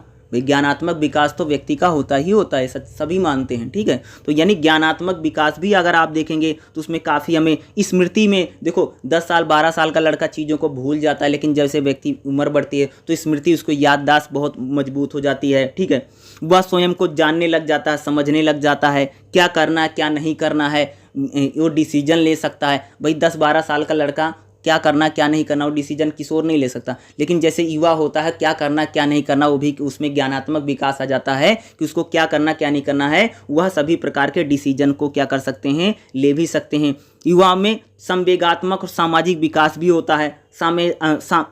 जैसे देखा होगा शरीर की छवि, यानी उनके शरीर की छवि भी बदल जाती है। अगर आप देखोगे, अगर हम बात करें जैसे यहाँ पर संवेगात्मक विकास, भाई संवेगात्मक विकास की बात करें तो उसमें परिवार के प्रति, देखो जब युवा बड़ा होता ना तो उसका परिवार के प्रति जो प्रभाव है घटता जाता, दोस्तों के प्रति बढ़ता जाता। तुम सबने देखा ना, जब 10-12 साल का लड़का है, मम्मी पापा दादा दादी इनके पास खेलता रहेगा, घूमता रहेगा, ठीक है, सबको पता ना। भाई 10-12 साल का जो लड़का है, 10-12 साल की जो बच्ची है, गुड़िया है, वो हमेशा मम्मी पापा इनके साथ खेलती रहती है, कहीं नहीं, घर से बाहर बहुत ही कम जाते बच्चे ना, ठीक। लेकिन देखोगा 20 साल का हो जाता, 25 साल का हो जाता, 24 साल का हो जाता है तो परिवार में नहीं रहता, घर से बाहर भाग जाता है। अब वो लोग घर वाले बोलते हैं ना, घर में तो रुकता नहीं, हर दिन भर घूमता रहता है, लोग बोलते नहीं है, तुमने सबने देखा भी होगा। यानी क्या होता है, उसका दोस्तों के प्रति जो प्रभाव है, यानी जैसे जैसे युवा होता है वैसे वैसे उसका दोस्तों के प्रति या जो उसके फ्रेंड सर्कल है उसके प्रति उसका प्रभाव बढ़ता जाता है, और परिवार के प्रति जो उसका प्रभाव है धीरे धीरे क्या होता है भाई मेरे, कम होता चला जाता है। इस आप लोग देखते भी होंगे ना, जब तुम 10 साल के थे, 12 साल के थे, उस समय हमेशा मम्मी पापा या 8-10-12 साल के थे, लेकिन जब तुम 20 साल के, 22 साल के, 24 साल के, 25 साल की उम्र में आए हो, तब मम्मी पापा से ज़्यादा उतना चिपकने की लड़का बच्चा कोशिश नहीं करता है, बस कि उसके जो फ्रेंड होते, जो सर्कल होता है, जो उसकी सहेलियाँ होती है, जो उसके दोस्त होते हैं, उनका प्रभाव क्या उसके जीवन पर या उसके दिमाग पर ज़्यादा प्रभावित होता है, ठीक है। कुछ भी होता है और परिवार से नहीं पूछेगा, अपने दोस्त से पूछेगा, कुछ भी करना अपनी सहेलियों से पूछेगी। इसका मतलब क्या फर्क आ जाता है ना, एक प्रकार का बदलाव आता है, ठीक है। ये भी इस आप जैसे यहाँ पर डायग्राम बना रखा ना भाई, परिवार के प्रति आपका प्रभाव घटेगा और दोस्तों के प्रति आपका क्या प्रभाव होगा, जो प्रभाव होगा वो धीरे धीरे हमें क्या होगा, बढ़ता हुआ दिखाई देता है, ठीक है। इसी प्रकार से युवाओं का नैतिक विकास भी होता ना भाई। नैतिक विकास जैसे मैंने बताया ना कि 10-12 साल का जो लड़का है उसको तो मम्मी पापा हर चीज़ को सिखाते हैं, बताते हैं बेटा क्या करना है, नया अंकल को नमस्ते कर लो, फलाना कर लो, ये कर लो, उसको सिखाते हैं। लेकिन जब 20-22 साल का जब लड़का हो जाता है तो अपनी नैतिक भावनाओं को, नैतिक जिम्मेदारियों को धीरे धीरे क्या करने लगता है, वो समझने लग जाता है, जानने लग जाता है ना। अरे भाई शुरू में जो 4-6 साल 10-12 साल का जो बच्चा है उसको मम्मी पापा माँ बाप जो हैं हर बात को सिखाते हैं, नैतिक भावनाएं, नमस्ते कर लो, नमस्कार कर लो, ये कर लो, वो कर लो, ऐसे उठो ऐसे बैठो, सब बताते हैं। लेकिन 20-22 साल में जब बच्चा उम्र पहुंचती है तब हम माँ बाप नहीं बताते, 25-26 साल का उनमें नैतिक वो खुद सोचते हैं, शर्मा जाते हैं, भैया मुझे ऐसे करना, मुझे ऐसे करना। यानी वो फैसले जो होते हैं वह खुद ले सकते हैं, डिसीजन लेने की क्षमता उनमें आ जाती है, क्या करना क्या नहीं करना।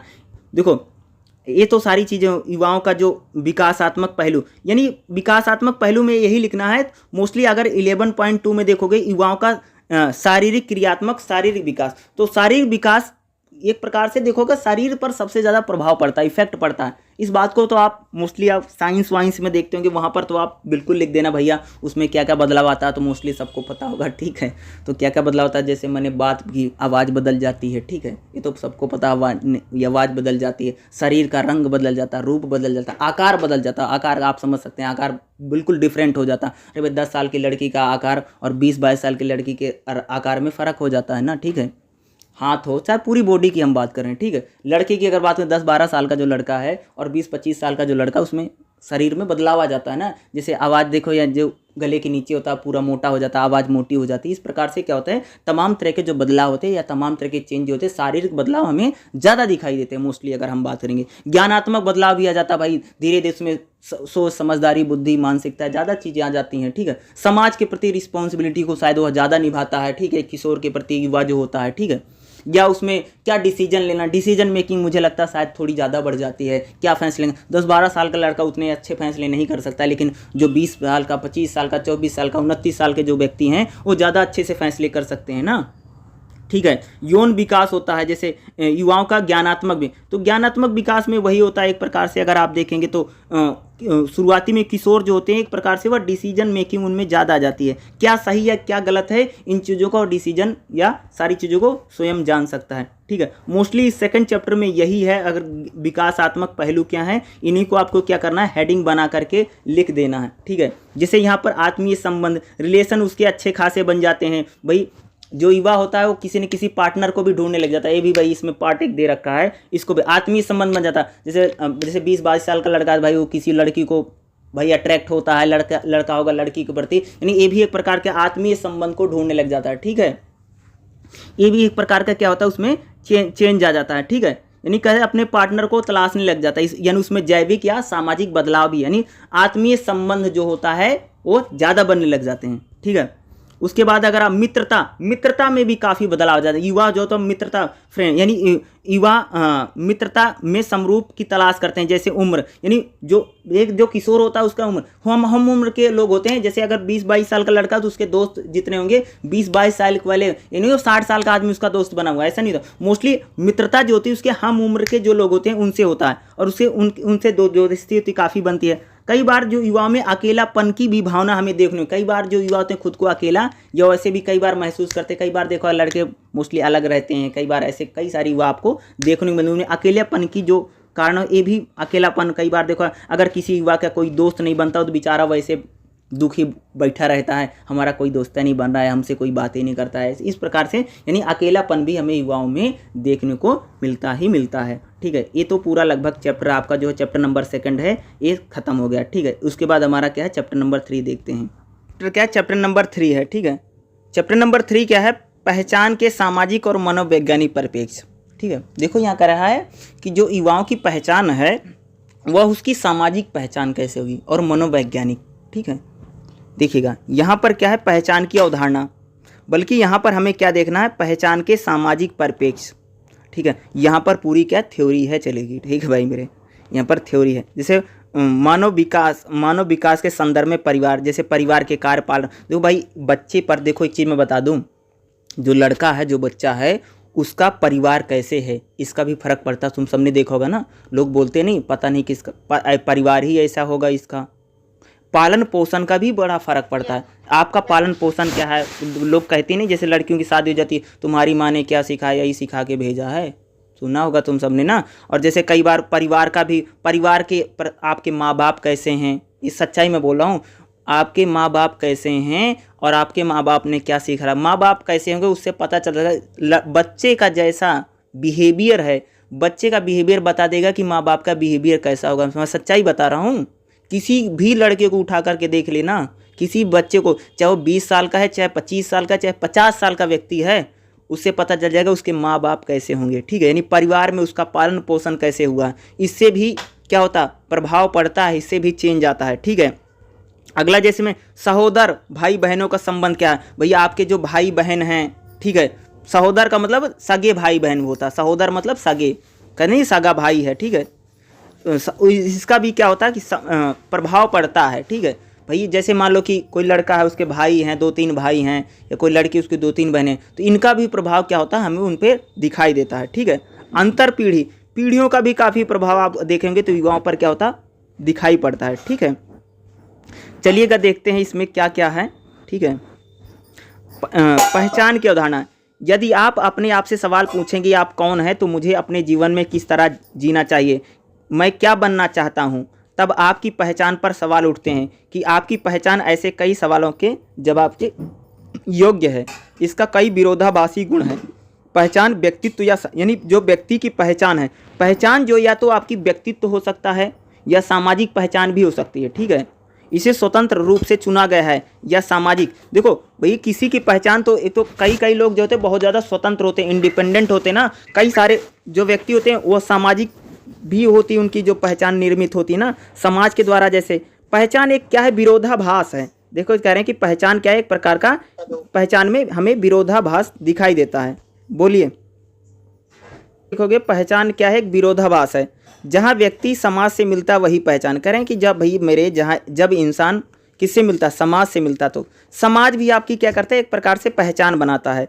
आप जिस तरह से स्वयं को परिभाषित करते हैं वह आप पर स्वयं निर्भर करता, अर्थात आप कैसे सोचते हैं, आप कौन है, आप क्या बनना चाहते हैं, आपकी गतिविधियाँ क्या हैं। इस प्रकार से भी क्या एक प्रकार से हमें क्या करती है, पहचान हमारी बनाती है। अरे भाई, जिसको मान लो कि समाज से आप कैसे मिलती है, आपको समाज कैसे देखता है या समाज को आप कैसे देखते हैं या आप क्या बनना चाहते हैं, ये भी क्या करता है, हमारी पहचान डिसाइड करता है ना भाई। जैसे देखा होगा भाई, किसको क्या बनना है, जैसे स्कूल है, कॉलेज है, छात्र हैं, ये भी हमारी एक पहचान होती है ना। जैसे मान लो कि लड़का है, आप लोगों की पहचान क्या है, एक स्टूडेंट की पहचान है। ठीक है, कोई पढ़ाने वाला उसकी भाई टीचर की पहचान है।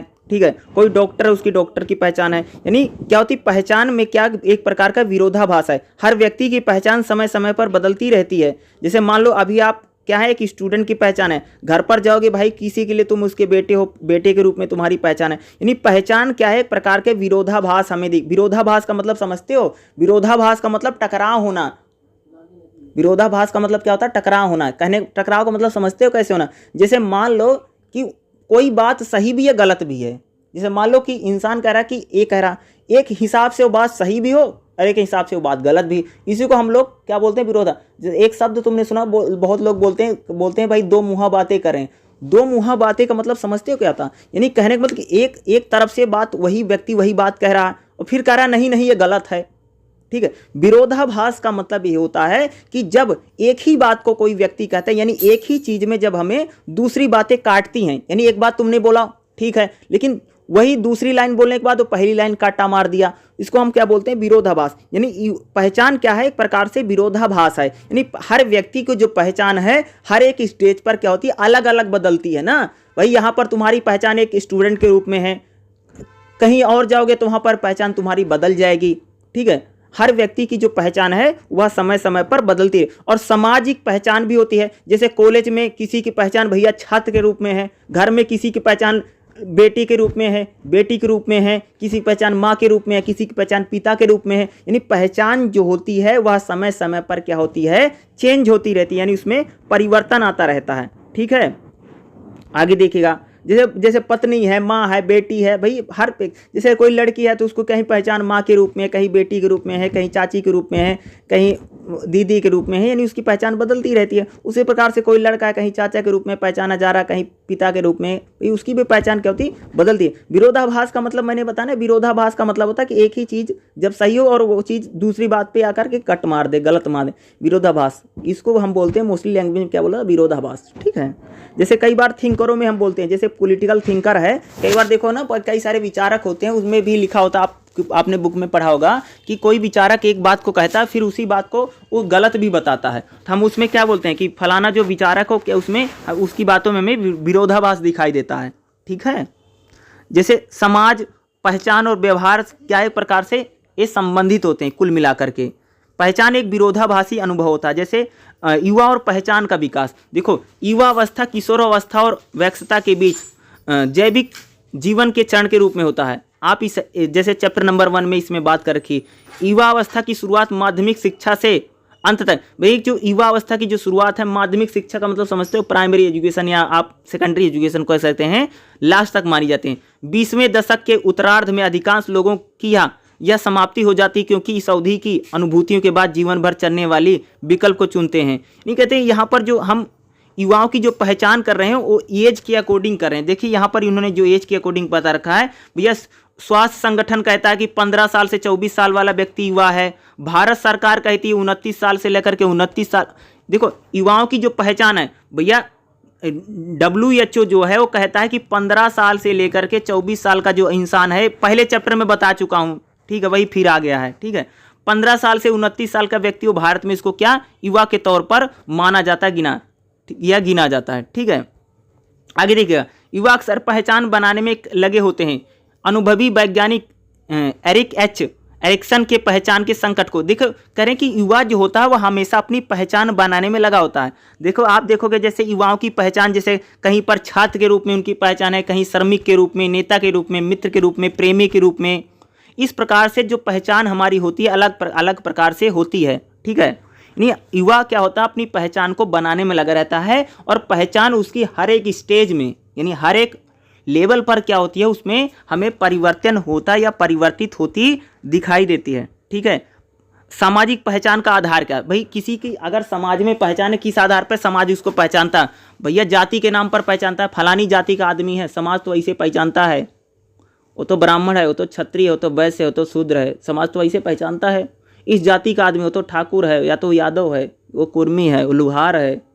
इस प्रकार से समाज पहचानता है। मोस्टली समाज की वो जाति है, नस्ल के आधार पर पहचानता है, ठीक है। ये जाति के आधार पर, रंग के आधार पर भी समाज पहचानता भैया, वो गोरा है, वो काला है, वो सांवला है, ठीक है। इस प्रकार से भी समाज पहचानता है। ब्लैक एंड व्हाइट के आधार पर पहचानता है। जैसे यूरोप के लोग पहचानते थे, वहाँ पर नस्लीय भेदभाव भी होता है। वर्ग के रूप में भी हमारी पहचान होती है ना, जैसे वर्ग के रूप में, जैसे कोई टीचर है भाई, वर्ग का मतलब समझते हो, जैसे तुम अभी लोग तुम्हारी जो पहचान है स्टूडेंट के रूप में है, ठीक है।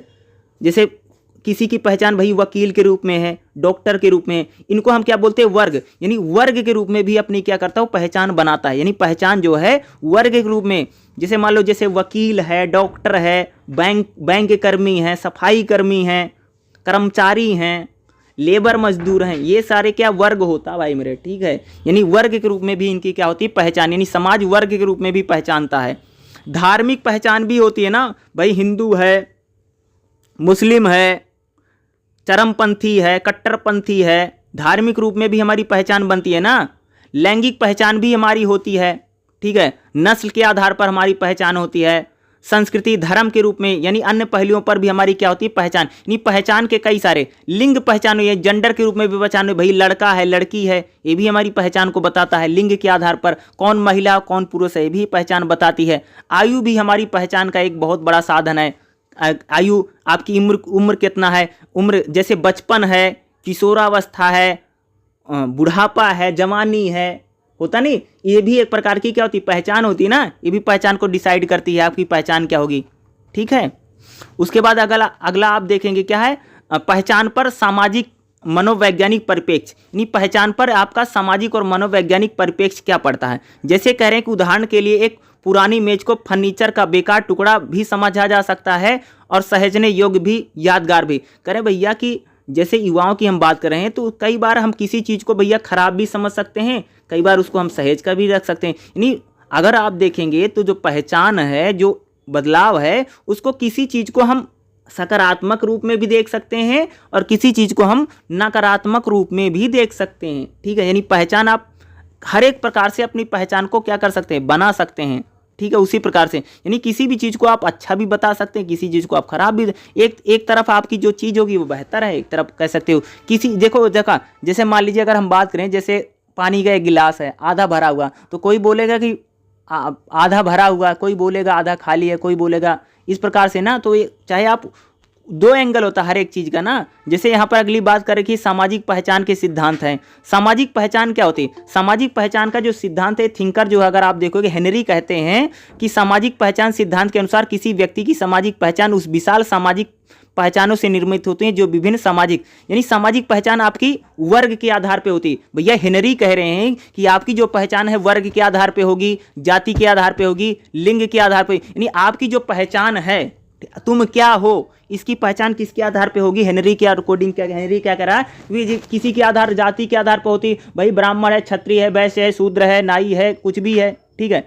वर्ग के आधार पर कौन से वर्ग में हो, तुम टीचर हो, तुम डॉक्टर हो, तुम स्टूडेंट हो, ठीक है, या वकील हो, बैंकर हो, सफाई कर्मचारी हो, इसका आधार पे। लिंग के आधार पे भी पहचान होती है लोगों की, तुमने देखा महिला हो, पुरुष हो, तो ट्रांसजेंडर के भी होती है, ठीक है। इस आधार पे क्या होती है, शैक्षणिक संस्थानों और गैर शैक्षणिक संस्थानों आदि की सामाजिक श्रेणी में पास चलती है। इस आधार पे भी पहचान एक प्रकार से बनती है, ठीक है। ये पहचान के क्या है, इरेक्शन का। फिर ये पहचान के क्या है, अलग अलग पैरामीटर्स हैं, ठीक है भाई। किशोरावस्था की वह समय है जब व्यक्ति स्वयं अपनी पहचान को भावनात्मक महसूस शुरू कर देता है। ऐसी भावना है कि यह एक अद्वितीय इंसान है। जो पहचान, देखो यहाँ पर चैप्टर में बोला जा रहा है कि पहचान के जो है अलग अलग पैरामीटर्स हैं, ठीक है। पहचान भाई किसी की एक वर्ग के रूप में हो सकती है, एक जाति के रूप में हो सकती है, लिंग के रूप में हो सकती है, ठीक है, या किस ग्रुप का है, ठीक है। पहचान आप कई प्रकार से कर सकते हैं। उम्र के आधार पर भी पहचान होती है, भाई कौन बड़ा है, कौन छोटा है, ठीक है। गोरे काले के आधार पर भी आपकी पहचान हो सकती है। रंग रूप के आधार पर भी क्या हो सकती है, आपकी पहचान हो सकती है। यानी पहचान के कई सारे कारक हैं, ठीक है। अगला देखोगे, जैसे पहचान का प्रसार तो इतना ज़्यादा इम्पोर्टेंट है नहीं। अगला जो है 3.5 में क्या है, मानव विकास के संदर्भ में परिवार। देखो परिवार को लेकर के तो मैंने आपको बता दिया, ठीक है। परिवार का भी भाई बड़ा फर्क पड़ता है इंसान पर, ठीक है। परिवार सामाजिकरण की पहली इकाई है। एक सामाजिक प्राणी के रूप में परिवार को पीढ़ियाँ, लिंग, भूमिकाएं, उप प्रणालियों को परिभाषित करते हैं। परिवार के सदस्यों में श्रम विभाजन एक विशिष्ट इकाई होती है परिभाषित, तो प्रेम अन्य इकाइयाँ भी होती हैं। दादा दादी विशिष्ट कार्य की जिम्मेदारी उप इकाई बनाते हैं, तो पोते और दादी के बीच स्नेह संबंध होता है। ये परिवार में भी एक प्रकार से अगर आप देखोगे ना, भी बड़ा इम्पैक्ट पड़ता है युवाओं पर, हमारे समाज पर पड़ता है, यानी पहचान पर पड़ता है, ठीक है। जैसे माता पिता के बीच वैवाहिक संतुष्ट, मान लो कि भाई कोई बच्चा है, ठीक है, माता पिता के बीच में जैसे आपके मम्मी पापा हैं, उनका वैवाहिक संबंध कैसे चल रहा है। भाई कई बार देखोगे ना, परिवार डिवोर्स हो जाता है, तो इसका भी फर्क पड़ता है ना भाई, इसका भी इफेक्ट बच्चे पर पड़ता है ना, उसके मानसिक स्वास्थ्य पर पड़ता है ना। जैसे मान लो कि कोई लड़का है, उसके मम्मी पापा साथ नहीं रहते, दोनों में डिवोर्स हो गया, तो उस व्यक्ति में उसका प्रभाव जरूर होगा, पूरे जीवन आपको देखने को मिलेगा, ठीक है। परिवार में पीढ़ियों के बीच में जो संबंध होता है, ये भी आपको इफेक्ट कर सकता है। आपका पालन पोषण कैसे हुआ है, ये भी आपकी पहचान को बताता है या आपके चीज़ों को इफेक्ट कर सकता है, ठीक है।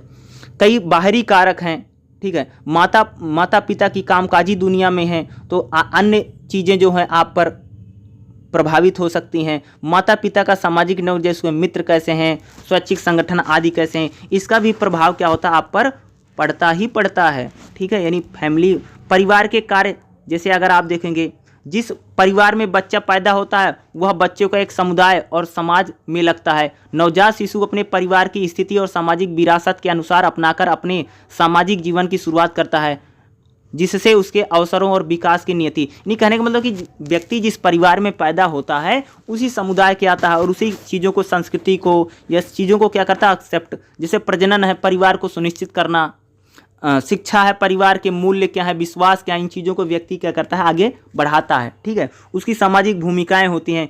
पालन पोषण आपका कैसा है, यानी पालन पोषण भी क्या होता है, बहुत ज़्यादा डिसाइड होता है भाई, किसी के विकास में, किसी के डेवलपमेंट में क्या है, पालन पोषण जो उसका है ये भी डिसाइडेड होता है, ठीक है। पालन पोषण शैली में जैसे भावनात्मक माहौल है, जिसमें पालन पोषण व्यवहार को व्यक्त करता है। देखो एक बात बताओ, किसी का पालन पोषण बहुत अच्छे से हुआ, बहुत लाड प्यार से हुआ है, उसके उस व्यक्ति में, उस व्यक्ति का जो नेचर है, जो स्वभाव, उसमें फ़र्क आता है कि फ़र्क नहीं आता, बताओ भाई। पालन पोषण भी व्यक्ति के विकास में, डेवलपमेंट में या पहचान में बहुत बड़ी भूमिका निभाता है। आपका पालन पोषण कैसे हुआ, लोग बोल नहीं देते, पता नहीं माँ बाप इसके कैसे होंगे। कोई लड़का अगर कुछ ऐसा वैसा काम कर दे, फटाफट बोल देते हैं, पता नहीं इसके माँ बाप कैसे होंगे, घर वाले कैसे होंगे, परिवार कैसे होगा, फैमिली कैसी होंगी, लोग तुरंत आरोप लगा देते हैं। आपका पालन पोषण क्या करता है, ये आपके भावनात्मक माहौल में शामिल होता है, ये भी आपको क्या करता है, बहुत ज़्यादा प्रभावित करता है भाई मेरे, ठीक है। पालन पोषण एक प्रकार से हमारे प्रभावित करता है बच्चों के व्यवहार को। सहोदर भाई बहन का संबंध, आपके भाई बहनों से आपका कैसा संबंध है, आपका कैसा रिलेशन है। सगे, जो सहोदर का मतलब सगे होते नहीं, बोलते हैं भाई मेरा सगा भाई है, ठीक है, ठीक है। इससे भी क्या होता है, हमारे ऊपर प्रभाव पड़ता है, समझ रहे हो।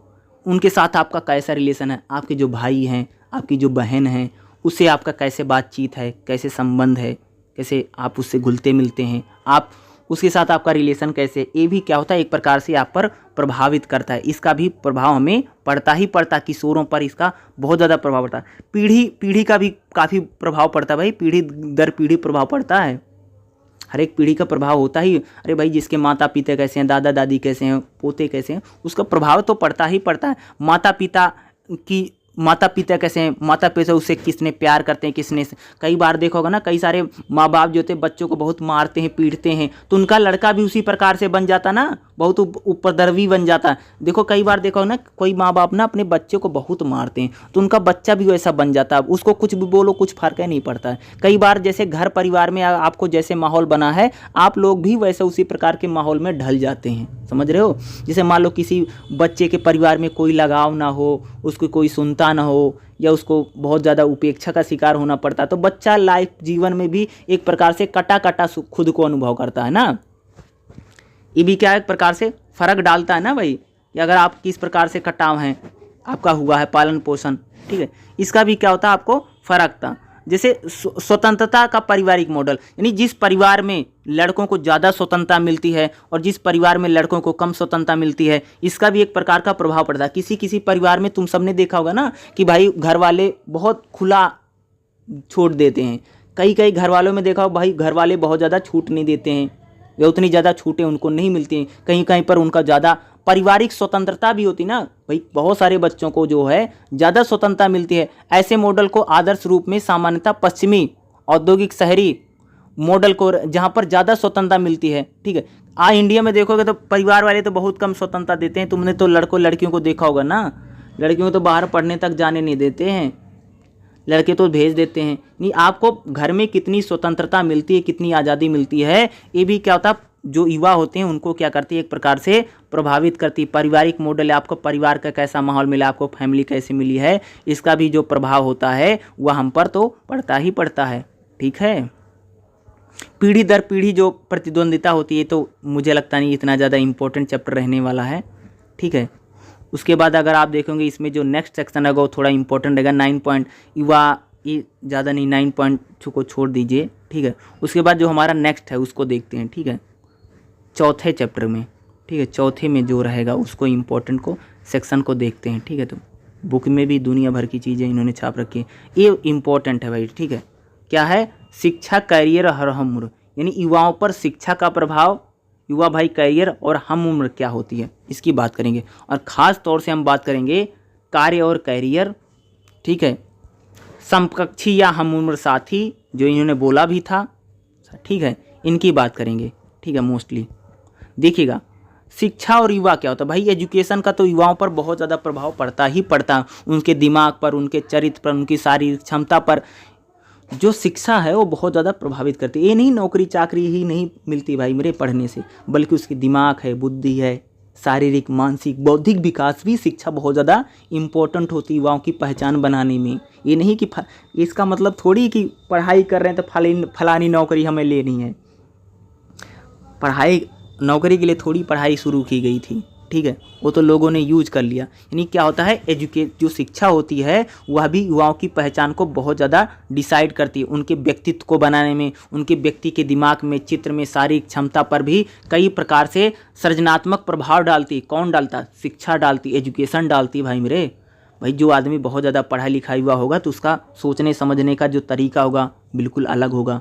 कोई आदमी स्कूल का मुँह ही नहीं देखा, कभी कॉलेज ही स्कूल नहीं गया है, तो उसकी जो सोचने समझने का जो तरीका होगा वह बिल्कुल अलग प्रकार से दिखाई देता, उसका जो रिलेशन होता वो अलग प्रकार से बनेगा।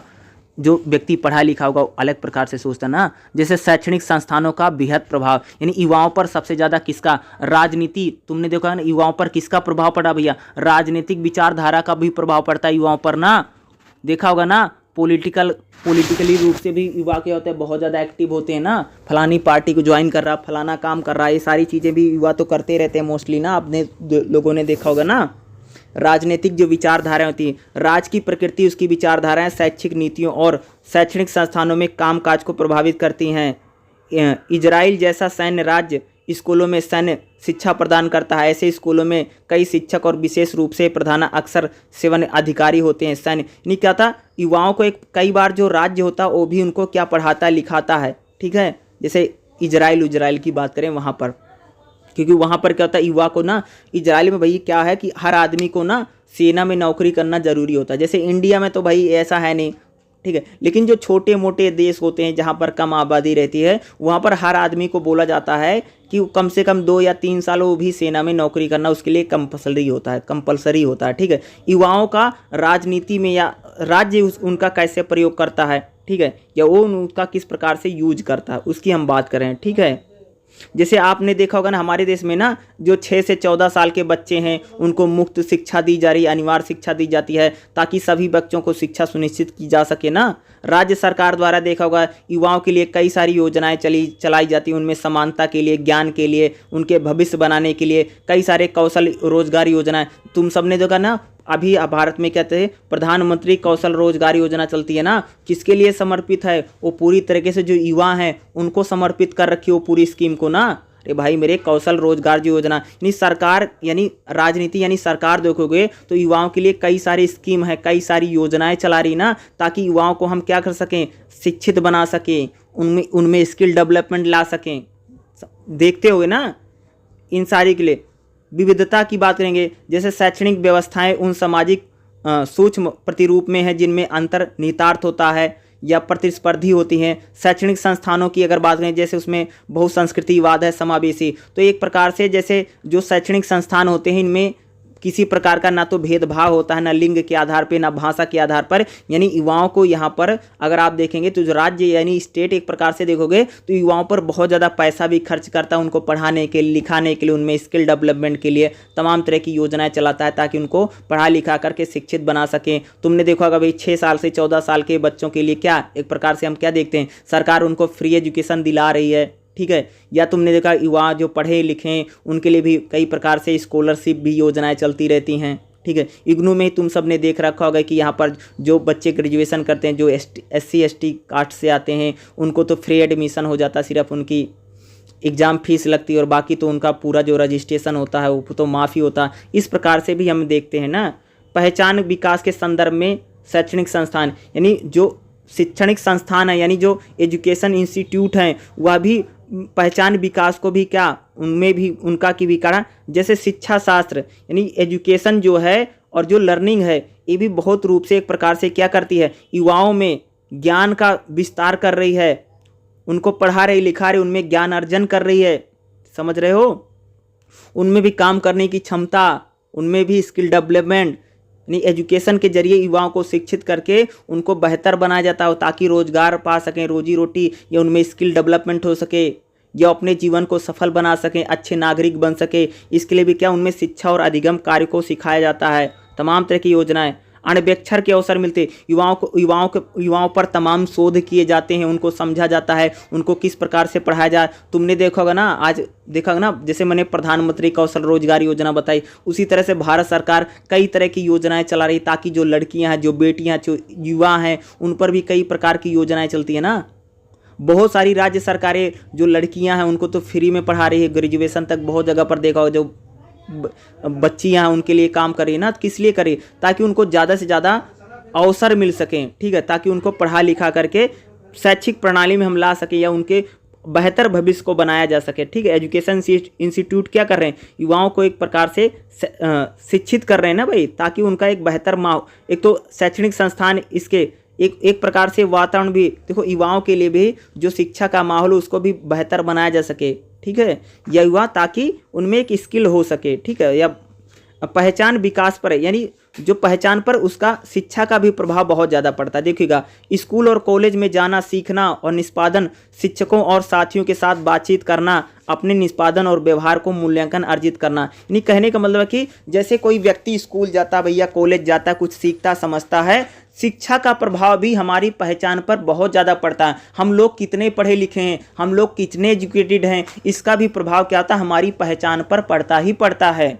आपने देखा होगा ना, कोई व्यक्ति का भी स्कूल कॉलेज नहीं गया है और किसी ने बहुत सारी पढ़ाई कर रखी है तो उन दोनों की पहचान समाज में बिल्कुल अलग होगी।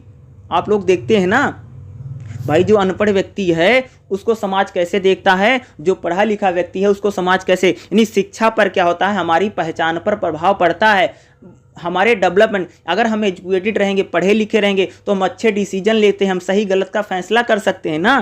तो यानी शिक्षा का जो प्रभाव होता है वो हमारी पहचान पर तो पड़ता ही पड़ता है। हमारी क्षमता, यानी जब हम एजुकेटेड रहेंगे तो क्या होगी, हम क्या कर सकते हैं भाई, हम कोई भी डिसीजन ले सकते हैं, हमें क्षमता रहेगी, हम लोग डिसीजन मेकिंग रहेंगे ना, कोई भी डिसीजन ले सकते हैं। हम कोई भी कार्य को हमें करना है तो हम उसके लिए रणनीति बना सकते हैं ना। देखो एक चीज़, देखो मुझे आपको पढ़ाना रहता है तो मैं कैसे आपको चैप्टर पढ़ाने कैसे नहीं, तो कहने का मतलब कि अगर व्यक्ति पढ़ा लिखा रहेगा, अगर शिक्षित रहेगा तो उसको डिसीजन कैसे लेना है, उसको कोई भी अगर काम करना है तो कैसे करना है, इनको अच्छी तरीके से क्या फैसले ले सकता है ना।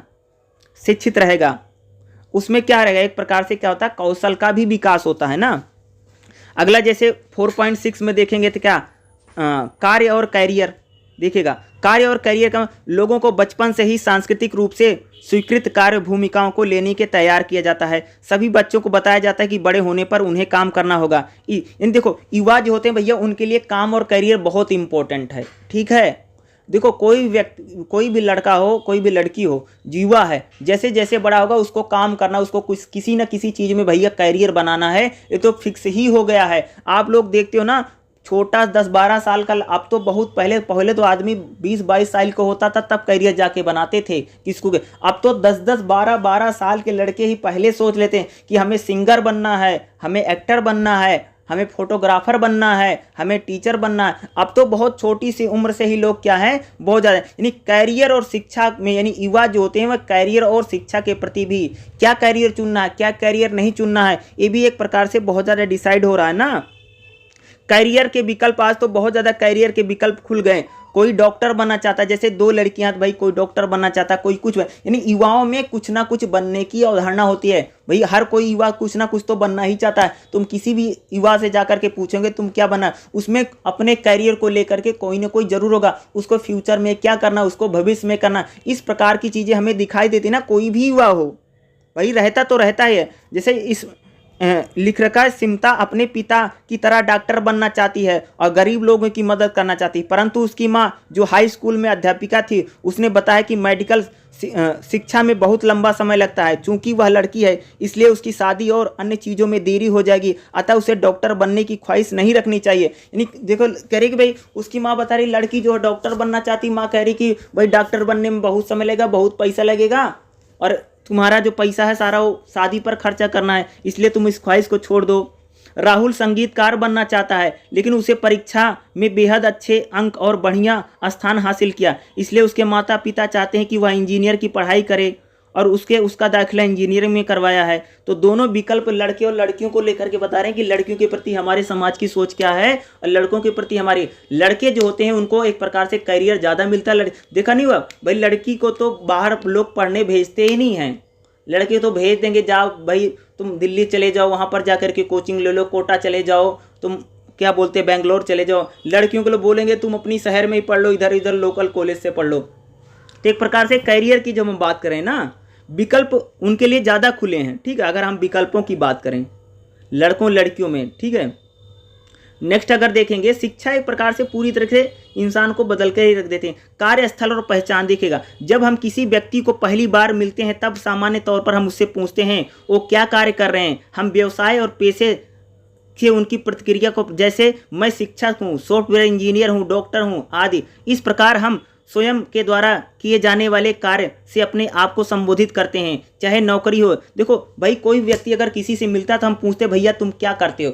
क्या करने से मतलब होता है कि हम उसकी पहचान को पूछ रहे हैं कि मैं तुमको कैसे जानूं। जैसे तुम किसी से बोलोगे कि, जैसे तुम किसी के पास गए तो तुमसे पूछता बेटा करते क्या हो, भाई कोई बोलेगा भैया मैं पढ़ता हूँ, कोई बोलेगा मैं नौकरी करता हूँ, मैं चाकरी करता हूँ। इससे हमारी क्या बनती है, पहचान बनती है कार्यस्थल पर, यानी हमारा पहचान को भी बताता है आप क्या काम करते हैं। जैसे किसी की पहचान भैया स्टूडेंट है, नहीं, इससे क्या होती है, पहचान बताती है। कार्यस्थल से तात्पर्य हमारा स्थान से है। प्रत्येक कार्यस्थल पर भूमिकाएं और पदों के पदानुक्रम होते हैं, ठीक है। देखो भाई, कोई भी नौकरी चाकरी उसमें हर एक पोस्ट होती है ना भाई, आप किस पोस्ट पर हैं ये भी डिसाइडेड होती है। इसी प्रकार से अगर आप देखेंगे, जैसे यहाँ पर बात की गई है, बताता है कि आप जब किसी से मिलते हैं तो आप क्या करते हैं क्या नहीं करते हैं, आदमी जरूर पूछता है। कि इसलिए पूछता है ताकि आप उसको पहचान सके आप क्या है आप क्या नहीं है। इसे भी यानी हमारे जो काम होता है, हमारा जो काम होता है वह हमारी पहचान को बनाता है। ठीक है भाई, किसी को वकील के रूप में जाना जाता है, किसी को डॉक्टर के रूप में जाना जाता है, उसका वो पेशा है, पेशे से उसकी क्या बन गई, वो पहचान बन गई है। ठीक है भाई, कोई अगर किसान है तो उसकी खेती करता है तो उसकी क्या हो गई, किसानी क्या होगी, उसकी एक पहचान को बताती है। ठीक है, यानी क्या हमारा जो काम होता है वह हमारी पहचान को बना देता है, समझ रहे हो। यानी जो हमारा काम है वो हमारी पहचान बना देता है। जैसे आप स्टूडेंट है तो आपको जो आप पढ़ रहे हैं लिख रहे हैं, इसको ही आपको पहचान, उसने क्या स्टूडेंट की पहचान दे दी। ठीक है, कोई पढ़ाने वाला उसको टीचर की पहचान मिल गई, कोई डॉक्टर है वो अपना पेशेवर है, इलाज करता है लोगों को, उसको डॉक्टर की पहचान मिल गई। इस प्रकार से हमारे जो पेशे होते हैं वह हमारी पहचान को बताते हैं। अगला है समकक्षी और हम उम्र साथी। भैया युवाओं पर जो सबसे ज़्यादा प्रभाव पड़ता है वो समकक्षी हम उम्र लोगों को पड़ता है। देखिएगा, हम उम्र साथी या समकक्षी कौन है। ठीक है, हम उम्र साथी समकक्षी ऐसे व्यक्ति होते हैं जो आमतौर पर एक जैसी आयु के होते हैं। जैसे मान लो हम उम्र समकक्षी का मतलब, जैसे मान लो कि मेरी एज 25 साल है तो 25 साल के जो लोग हैं, 24 साल के, 26 साल के जो लोग हैं वो मेरे क्या होंगे, समकक्षी या हम उम्र साथी होंगे, उनको बोला जाता है। ठीक है, आपकी जितनी एज है उस एक साल 2 साल बड़े, 1 साल 2 साल छोटे लोग क्या होंगे, आप सबके क्या होंगे, समकक्षी या हम उम्र साथी होंगे। ठीक है, समकक्षी संबंध किशोरा में अधिक मान, भाई जो समकक्षी होते हैं, जैसे अगर आपकी 25-30 साल, आपकी 24-25 साल की एज है ना, तो जितने भी 24-25 साल के लड़के होंगे ना, आप उनसे ज़्यादा बात करेंगे, आप उनसे ज़्यादा मिले जुलेंगे, उनका प्रभाव आप पर क्या होगा, ज़्यादा प्रभाव पड़ेगा ना। युवा व्यक्तियों द्वारा ज़्यादा उम्र अपने समकक्षियों से साथ निभाने की, युवाओं पर कह सकते हैं कि जो बड़े होते हैं उन पर उनका कम प्रभाव पड़ता है, लेकिन उनके जो हम उम्र साथी होते हैं उनका प्रभाव बच्चों पर बहुत ज़्यादा पड़ता है। ठीक है, किशोरों में पहुंचने की पर समकक्षी संबंध, यानी जब व्यक्ति किशोरावस्था में आता है, जो युवा अवस्था में जाता है, तब उसके जो दोस्त हैं उनका प्रभाव उस पर बहुत ज़्यादा पड़ता है। ठीक है, किशोरावस्था में नए तरह के संबंध, जैसे रोमांटिक संबंध, प्रेम संबंध हम इसको बोलते हैं भाई। ठीक है, जैसे लड़का को लड़की पसंद आ रही, लड़के को लड़का पसंद, इस प्रकार के संबंध भी बहुत ज़्यादा बनते हैं। ठीक है, इसके अलावा मैत्री संबंध, मित्रतापूर्ण संबंध, जैसे फ्रेंडशिप सर्कल जो बनता है इसको बोल रहे हैं। ठीक है,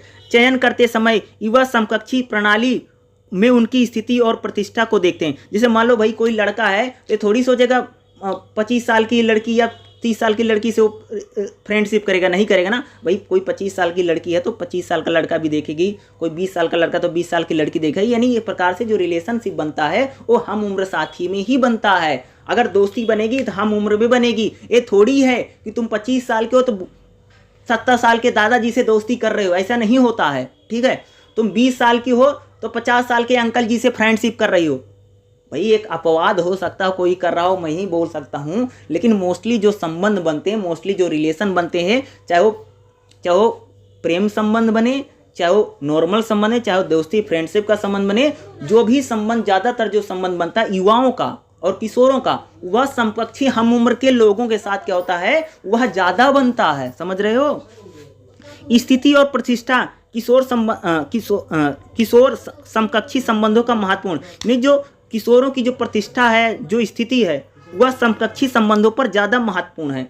हालांकि सभी समकक्षी एक दूसरे के बराबर दिखते हैं, परंतु आमतौर पर थोड़ा बहुत अंतर होता है। युवा व्यक्तियों के किसी समूह, कुछ एक व्यक्तियों दूसरे की तुलना में ज़्यादा पसंद किए जाते हैं, वह दूसरे की तुलना में अधिक लोकप्रिय होते हैं। समूहों के भीतर नेता या अनुभवी होते हैं। जैसे कई बार देखा होगा, जैसे मान लो तुम्हारा जो फ्रेंड सर्कल है उसमें कुछ लड़के 24 साल के हैं, कुछ लड़के 25 साल के हैं, शायद उसमें कोई 28-29 साल का भी होगा, तो उसका जो प्रभाव होगा बिल्कुल अलग प्रकार से क्या होता, प्रभाव पड़ता है। ठीक है, समकक्षी समूह और सामाजिक, जो समकक्षी हमारा समूह होता है उसका प्रभाव, उसका जो सामाजिक नियंत्रण होता है, हमारा जो भी हमारा एज ग्रुप होता है, इसको हम कई बार एज ग्रुप, यानी हमारे एज ग्रुप के लोग हैं, बोलते नहीं भैया, हमारा फ्रेंड सर्कल है, हमारा एज ग्रुप के लोग हैं ना, तो इनका जो प्रभाव होता है युवाओं पर या किशोरों पर क्या होता है, ज़्यादा पड़ता है। अरे भैया तुम्हारा एज ग्रुप का आदमी है, मान लो तुम्हारे 10 फ्रेंड हैं और तुम्हारे सब उम्र के हैं, अगर उसमें अगर कोई व्यक्ति धूम्रपान करता है, कोई व्यक्ति शराब पीता है, अगर 10 लोग पीते हैं तो आप पर भी उसका प्रभाव पड़ेगा ही पड़ेगा। अगर आपके 10 फ्रेंड हैं, अगर सारे पढ़ाई लिखाई में बहुत ज़्यादा रुचि रखते हैं, तब आपका भी इंटरेस्ट पढ़ाई लिखाई में बनेगा ही बनेगा। आपके फ्रेंड सर्कल के जितने आप 10-12 आपके फ्रेंड हैं, अगर वो जुआ खेलते हैं तो आपका मन भी ग्लेम जा करके तुम भी जुआ खेलोगे। अगर वो घूमने में, अगर मस्ती मारने में हैं तो आपका भी मन उसी प्रकार से बनेगा। तो कहने का मतलब कि हमारे जो समकक्षी होते हैं या हम उम्र के जो लोग होते हैं जिनसे हमारी दोस्ती होती है, उनका प्रभाव युवाओं पर और किशोरों पर सबसे ज़्यादा प्रभावित होता है और सबसे ज़्यादा उनका क्या पड़ता है, प्रभाव पड़ता है। समझ रहे हैं, हर एक चीज़ में पड़ गया भाई, ठीक है भाई। उनका समकक्षी गतिशीलता हो, एक जैसे जैसे वो काम करेंगे उसी प्रकार से आप पर पूरी तरीके से आप उनसे प्रभावित होंगे। जैसे वो लोग काम करेंगे आप वैसे काम करेंगे। माता पिता जो लोग बोलेंगे आप मानेंगे नहीं। माँ बाप तो उस टाइम लगते हैं कि हमारे दुश्मन हैं, बल्कि जो हमारा फ्रेंड है वो तो हमारा हमारे लिए देवता है। इसी प्रकार से लगता है उस समय माँ बाप लोगों बच्चों को क्या लगते हैं, दुश्मन लगते हैं, ठीक है। उस समय ऐसी एज रहती है या ऐसा एज समय होता है, ठीक है। सामाजिक विकास में हम और साथी जो किसी व्यक्ति का जो सामाजिक विकास होता है, जो हम उम्र साथी होते हैं, इनका बहुत महत्व होता है, ठीक है। आपका समाज के साथ जो रिलेशन है, जो संबंध है, इस पर जो हम उम्र साथी होते हैं इनका काफ़ी महत्व भी पड़ता है, ठीक है। जैसे जो हम उम्र के साथी उसकी आपकी सामाजिक क्षमता को बढ़ाते हैं, ठीक है। आप धीरे धीरे जैसे समाज से जुड़ेंगे, समाज में आपका रिलेशन बनेगा, ठीक है। इनका प्रभाव यानी सामाजिक क्षमता का भी निर्माण होता है। समकक्षी जो हमारे होते हैं, जो हम उम्र के लोग होते हैं, ठीक है। जैसे अंतरलिंगी मित्रता क्या होती है, ठीक है, देखिएगा। अंतरलिंगी मित्रता का मतलब समझते हो, लड़का लड़की से दोस्ती कर रहा है, लड़की लड़के से दोस्ती कर रही है, इसको बोलते हैं अंतरलिंगी, ठीक है, ठीक है। यानी आप अपोजिट सेक्स की तरफ क्या हो रहे हैं, आप आकर्षित हो रहे हैं, इसको हम बोलते हैं अंतरलिंगी, ठीक है। ये भी काफ़ी प्रभावित होता है, ठीक है। घनिष्ठ मित्रता भावनात्मक निष्ठा आपसी संबंधों में एक दूसरे पर भरोसा समर्थन के गुणों को चिन्हित करती है। इसमें भावनात्मक रूप से एक दूसरे के पास होना, अपने रहस्य को प्रकट करना, दूसरे को रहस्यों को जानना शामिल होता है। अंतरलिंगी मित्रता एक पुरुष एक महिला के बीच रोमांटिक यानी प्रेम संबंध जिसे हम बोलते हैं गैर पारिवारिक व्यक्तिगत संबंध के तौर पर परिभाषित किया जाता है। युवा अवस्था के दौरान यह सबसे आम है।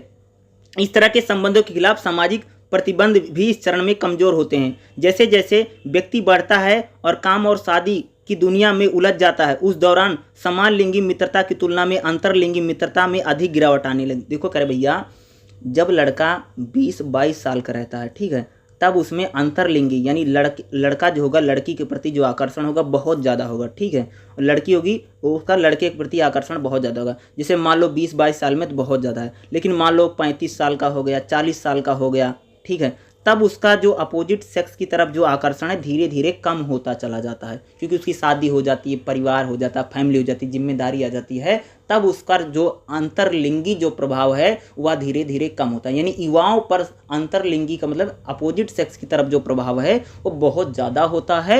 लेकिन जैसे जैसे आपकी उम्र बढ़ती है, जैसे जैसे आपकी एज बढ़ती है, वैसे वैसे अपोजिट सेक्स की तरफ यानी जैसे लड़का है तो लड़की के प्रति, लड़की है तो लड़के के प्रति जो आपका आकर्षण होता है वह धीरे धीरे क्या होता है, वह कम हो जाता है। जैसे आपकी एज बढ़ेगी, जैसे आप एज ग्रुप, जैसे मान लो कि 30-35 साल का, मान लो 40-45 साल का व्यक्ति है, ठीक है, 40-45 की उम्र में जब आप पहुंचेंगे तब आप अपोजिट सेक्स की तरफ जो आकर्षण है वो थोड़ा डाउन मार जाएगा, उतना नहीं रहेगा जरूर, लेकिन कम हो जाता है, ठीक है। लेकिन 20-22 साल में या 20 से 25 साल की उम्र में जो रहता है वो ज़्यादा दिखाई देता है, समझ रहे हैं, उसकी तुलना में वह बहुत ज़्यादा होता है, ठीक है। इसी ग्रुप में बताया गया वैयक्तिकता के लिए ये जैसे ये तो मुझे उतना ज़्यादा इंपॉर्टेंट लगता नहीं, लेकिन जो आपने पूछा था उसको तो मैंने बता ही दिया है। उसके बाद आप देखेंगे 4.11 है, ठीक है। इसी के साथ ये चैप्टर नंबर जो 4 है आपका क्या हो गया, समाप्त हो गया, ठीक है। उसके बाद जो हमारा नेक्स्ट रहेगा इसमें अगर आप देखेंगे, ठीक है, लगभग समाप्त ही हो गया है, ठीक है। चैप्टर नंबर 5 है, चैप्टर नंबर 5 है युवा संस्कृति मीडिया और यानी युवाओं पर भैया मीडिया का काफ़ी प्रभाव पड़ रहा है। आप सब लोग देखते होगे ना, तुम सब लोग जो टीवी देखते हो, तुम सब लोग जो रेडियो देखते हो, जो पत्रिकाएं आती हैं, इन पर प्रभाव पड़ता है कि नहीं पड़ता भाई। वैश्वीकरण का भी युवाओं पर बहुत ज़्यादा प्रभाव पड़ा है, ठीक है।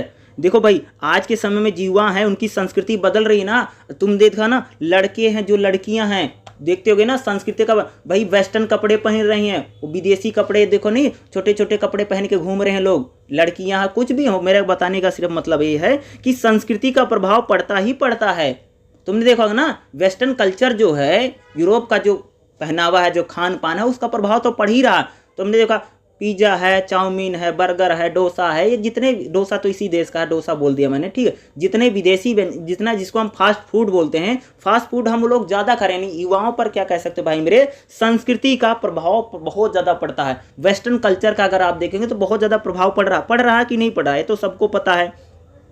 युवा संस्कृति में हम उसी की बात करें, युवाओं पर संस्कृति के प्रभाव बहुत ज़्यादा पड़ता है, तो पड़ता ही पड़ता है, ठीक है। ठीक है, जैसे युवा संस्कृति की विशेषताओं की बात की गई, उपभोक्ता यानी युवाओं पर वैश्वीकरण का भी प्रभाव, युवाओं पर मीडिया का प्रभाव बहुत ज़्यादा पड़ता है। बोलिए, तो यहाँ करें कि युवाओं पर क्या प्रभाव पड़ता है भाई, युवाओं पर संस्कृति का बहुत ज़्यादा प्रभाव पड़ता है। जैसे मैंने बताया ना भैया, जो कपड़े का प्रभाव बहुत ज़्यादा पड़ा, आप लोग देखते होंगे ना, जो लड़के हैं, जो लड़कियाँ हैं भैया, जो यूरोप का जो पहनावा है, जो चीन का पहनावा पड़ रहा है ना, खान पान हमारा बदल गया ना, संस्कृति का प्रभाव युवाओं पर बहुत ज़्यादा पड़ता है, ठीक है। मीडिया का प्रभाव देखते नहीं हो, मीडिया का प्रभाव बच्चों पर कितना पड़ रहा है, पड़ता ना, ठीक है। मीडिया भाई जो भी दिखा देता लड़का वैसे बन रहा है, मीडिया ने दिखा दिया, वो क्या बोलते हैं, हम तो मोस्टली स्प्रे क्या बोलते हैं, सेंट बोलते हैं, क्या बोलते हैं उसको, जो लोग क्या बोलते हैं, ड्यू लगा के चलते हैं, पता नहीं उसको क्या बोलते हैं, मैं भूल जाता हूँ, ठीक है। तो ये इसका प्रभाव पड़ता है ना, वही कोई साबुन आ रहा है, कोई शैम्पू आ रहा है, कुछ भी आ रहा है, उसका प्रभाव पड़ता है। मीडिया में जो विज्ञापन आता है उसका भी प्रभाव हम लोगों पर पड़ता ही पड़ता है। यानी युवाओं पर संस्कृति के यानी कल्चर का बहुत ज़्यादा प्रभाव पड़ा है, इस तो सबको पता है। खान पान हमारा बदल गया, अब देखो चाउमीन है, डोसा है, डोसा बोल दिया, बर्गर है या पिज़्ज़ा है, हॉट डॉग है, दुनिया भर का जो व्यंजन जितना फास्ट फूड है, आज इंडिया में इतना भैया भाई मेरे फास्ट फूड खाया जा रहा है, आप सोच भी नहीं सकते हैं।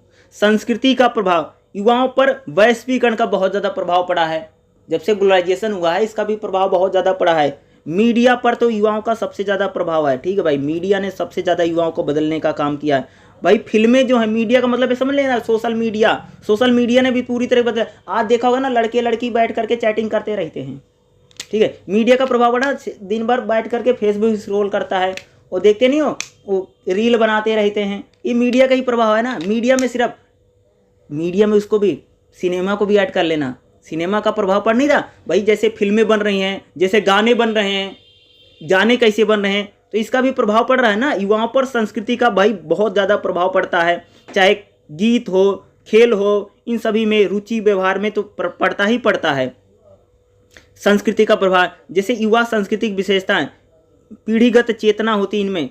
दूसरा, इसमें जो मोस्टली जो पूछा जाता है वो मैं बता, युवाओं पर संस्कृति का प्रभाव तो आप आराम से लिख लेंगे कैसे पड़ता है, ठीक है। युवाओं पर मीडिया का प्रभाव भाई मेरे, ठीक है। मीडिया में कौन कौन है, रेडियो है, टेलीविज़न है, फिल्में है, लैपटॉप है, टैबलेट है या गेम है, सीडी है, डीवीडी है, इन सब मोबाइल एप्लीकेशन, इन सब का प्रभाव पड़ ही रहा। तुम सोशल मीडिया का प्रभाव देख नहीं रहो, बच्चे कितना इंटरनेट चला रहे हैं कि कोरोना में देखा होगा। तो मैं बताऊं भाई मेरे, छोटे छोटे जो बच्चे हैं, दूसरी तीसरी के लड़के, सच में बताऊं, अगर तुम्हारे घर में कोई 5वीं 6ठी में कोई बच्चा होगा जो कोरोना में देखा होगा ना, बच्चे बिगड़ गए हैं, दिन भर मोबाइल ही चलाता रहता है, ठीक है। कोई अगर मिलेगा, कोई फादर या कोई मिले तो उससे पूछना तो बताएगा कि भाई लड़के बिल्कुल बिगड़ गए हैं लॉकडाउन में। जब से लॉकडाउन लगा है तब से बच्चे दिन भर मोबाइल ही चलाते रहते हैं, पूरे बिगड़ गए हैं। जब से 2 साल तो पूरा लॉकडाउन रहा ना।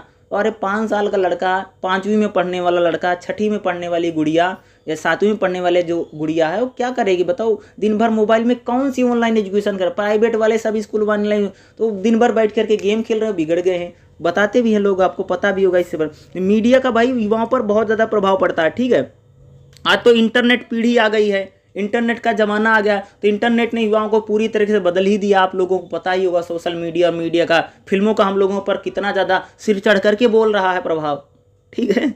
ये तो पता ही किस प्रकार से प्रभावित हो गया। आज तो माँ बाप की भी नहीं सुनते हैं, जो मन में आता है सो करते रहते हैं। ऑनलाइन गेमिंग का बहुत ज़्यादा प्रभाव पड़ गया, देखा नहीं है। आज तो भाई मीडिया का इतना ज़्यादा प्रभाव पड़ा, इसका नकारात्मक और सकारात्मक दोनों प्रभाव पड़ रहा है। आज देखो कितने सारे, देखो ना, बच्चे बहुत ज़्यादा डिप्रेशन का शिकार हो रहे हैं, तुम सबने देखा होगा। बहुत सारे बच्चे सुसाइड कर लेते हैं, बहुत सारे करते हैं ना, बहुत सारा होता है। फलाना छोड़ करके चला गया, सुसाइड कर लेते हैं। नेगेटिव भी प्रभाव पड़ता है, पॉजिटिव भी प्रभाव पड़ता है। ऐसा नहीं सब खराब है, खराब हो रहा है भाई, कुछ अच्छा भी हो रहा है भाई। हर चीज़ का प्लस माइनस तो होता ही होता है, वो तो कोई भी चीज़ हो। तो मीडिया में रेडियो हो, टीवी हो, फिल्में हो, सोशल मीडिया हो, लैपटॉप हो, सब इसी को ऐड कर गए। इनका प्रभाव हम युवाओं पर तो पड़ता ही पड़ता है, ठीक है। इंटरनेट तो ज़्यादा लिख करके आना। इंटरनेट आज जो फेसबुक है, ट्विटर है, गूगल है, व्हाट्सएप है, यूट्यूब है, देखते हो बहुत सारे लोग दिन भर इस यूट्यूब पर गाने सुन रहे हैं या यूट्यूब का बहुत ज़्यादा यूज कर रहे हैं। भाई कुछ लोग तो यूट्यूब पर जा करके, जैसे आप लोग देख रहे होंगे, बहुत सारे लोग क्लास भी सुन रहे हैं, जैसे आप ही सुन रहे होंगे, ठीक है। तो बहुत सारे लोग क्लास भी सुनते रहते हैं, लेकिन बहुत सारे लोग यूट्यूब पर जा करके क्या अश्लील कंटेंट भी बहुत सारे लोग देख रहे हैं। अगर आप जो एक और सोशल मीडिया में एक और एप्लीकेशन आती है, उसका क्या नाम है, इंस्टाग्राम, ठीक है। वहाँ पर जा करके देखो, वहाँ पर जा करके देखोगे तो वहाँ पर अलग ही दौर चल रहा है, ठीक है। तो मीडिया एक प्रकार से युवाओं पर क्या कर रही है, उसका प्रभाव तो गाने किस प्रकार के बन रहे हैं, ये भी युवाओं को बहुत ज़्यादा प्रभावित करते हैं, ठीक है। अगला जैसे हम बात करेंगे कि युवाओं पर वैश्वीकरण का भी प्रभाव पड़ता है। भाई वैश्वीकरण में जो चेंज हो रहा है, जो बदलाव हो रहा है, वैश्वीकरण से युवाओं में खान पान बदला, पहनावा बदला, सोच बदली, समझदारी बदली, इनका भी प्रभाव क्या होता है, युवाओं पर तो पड़ता ही पड़ता है। क्या हो 5.4 इसका सारांश आ गया। इसी के पास आपका जो चैप्टर नंबर 5 है, ये पूरी तरीके से क्या हो गया, समाप्त हो गया, ठीक है। हेलो।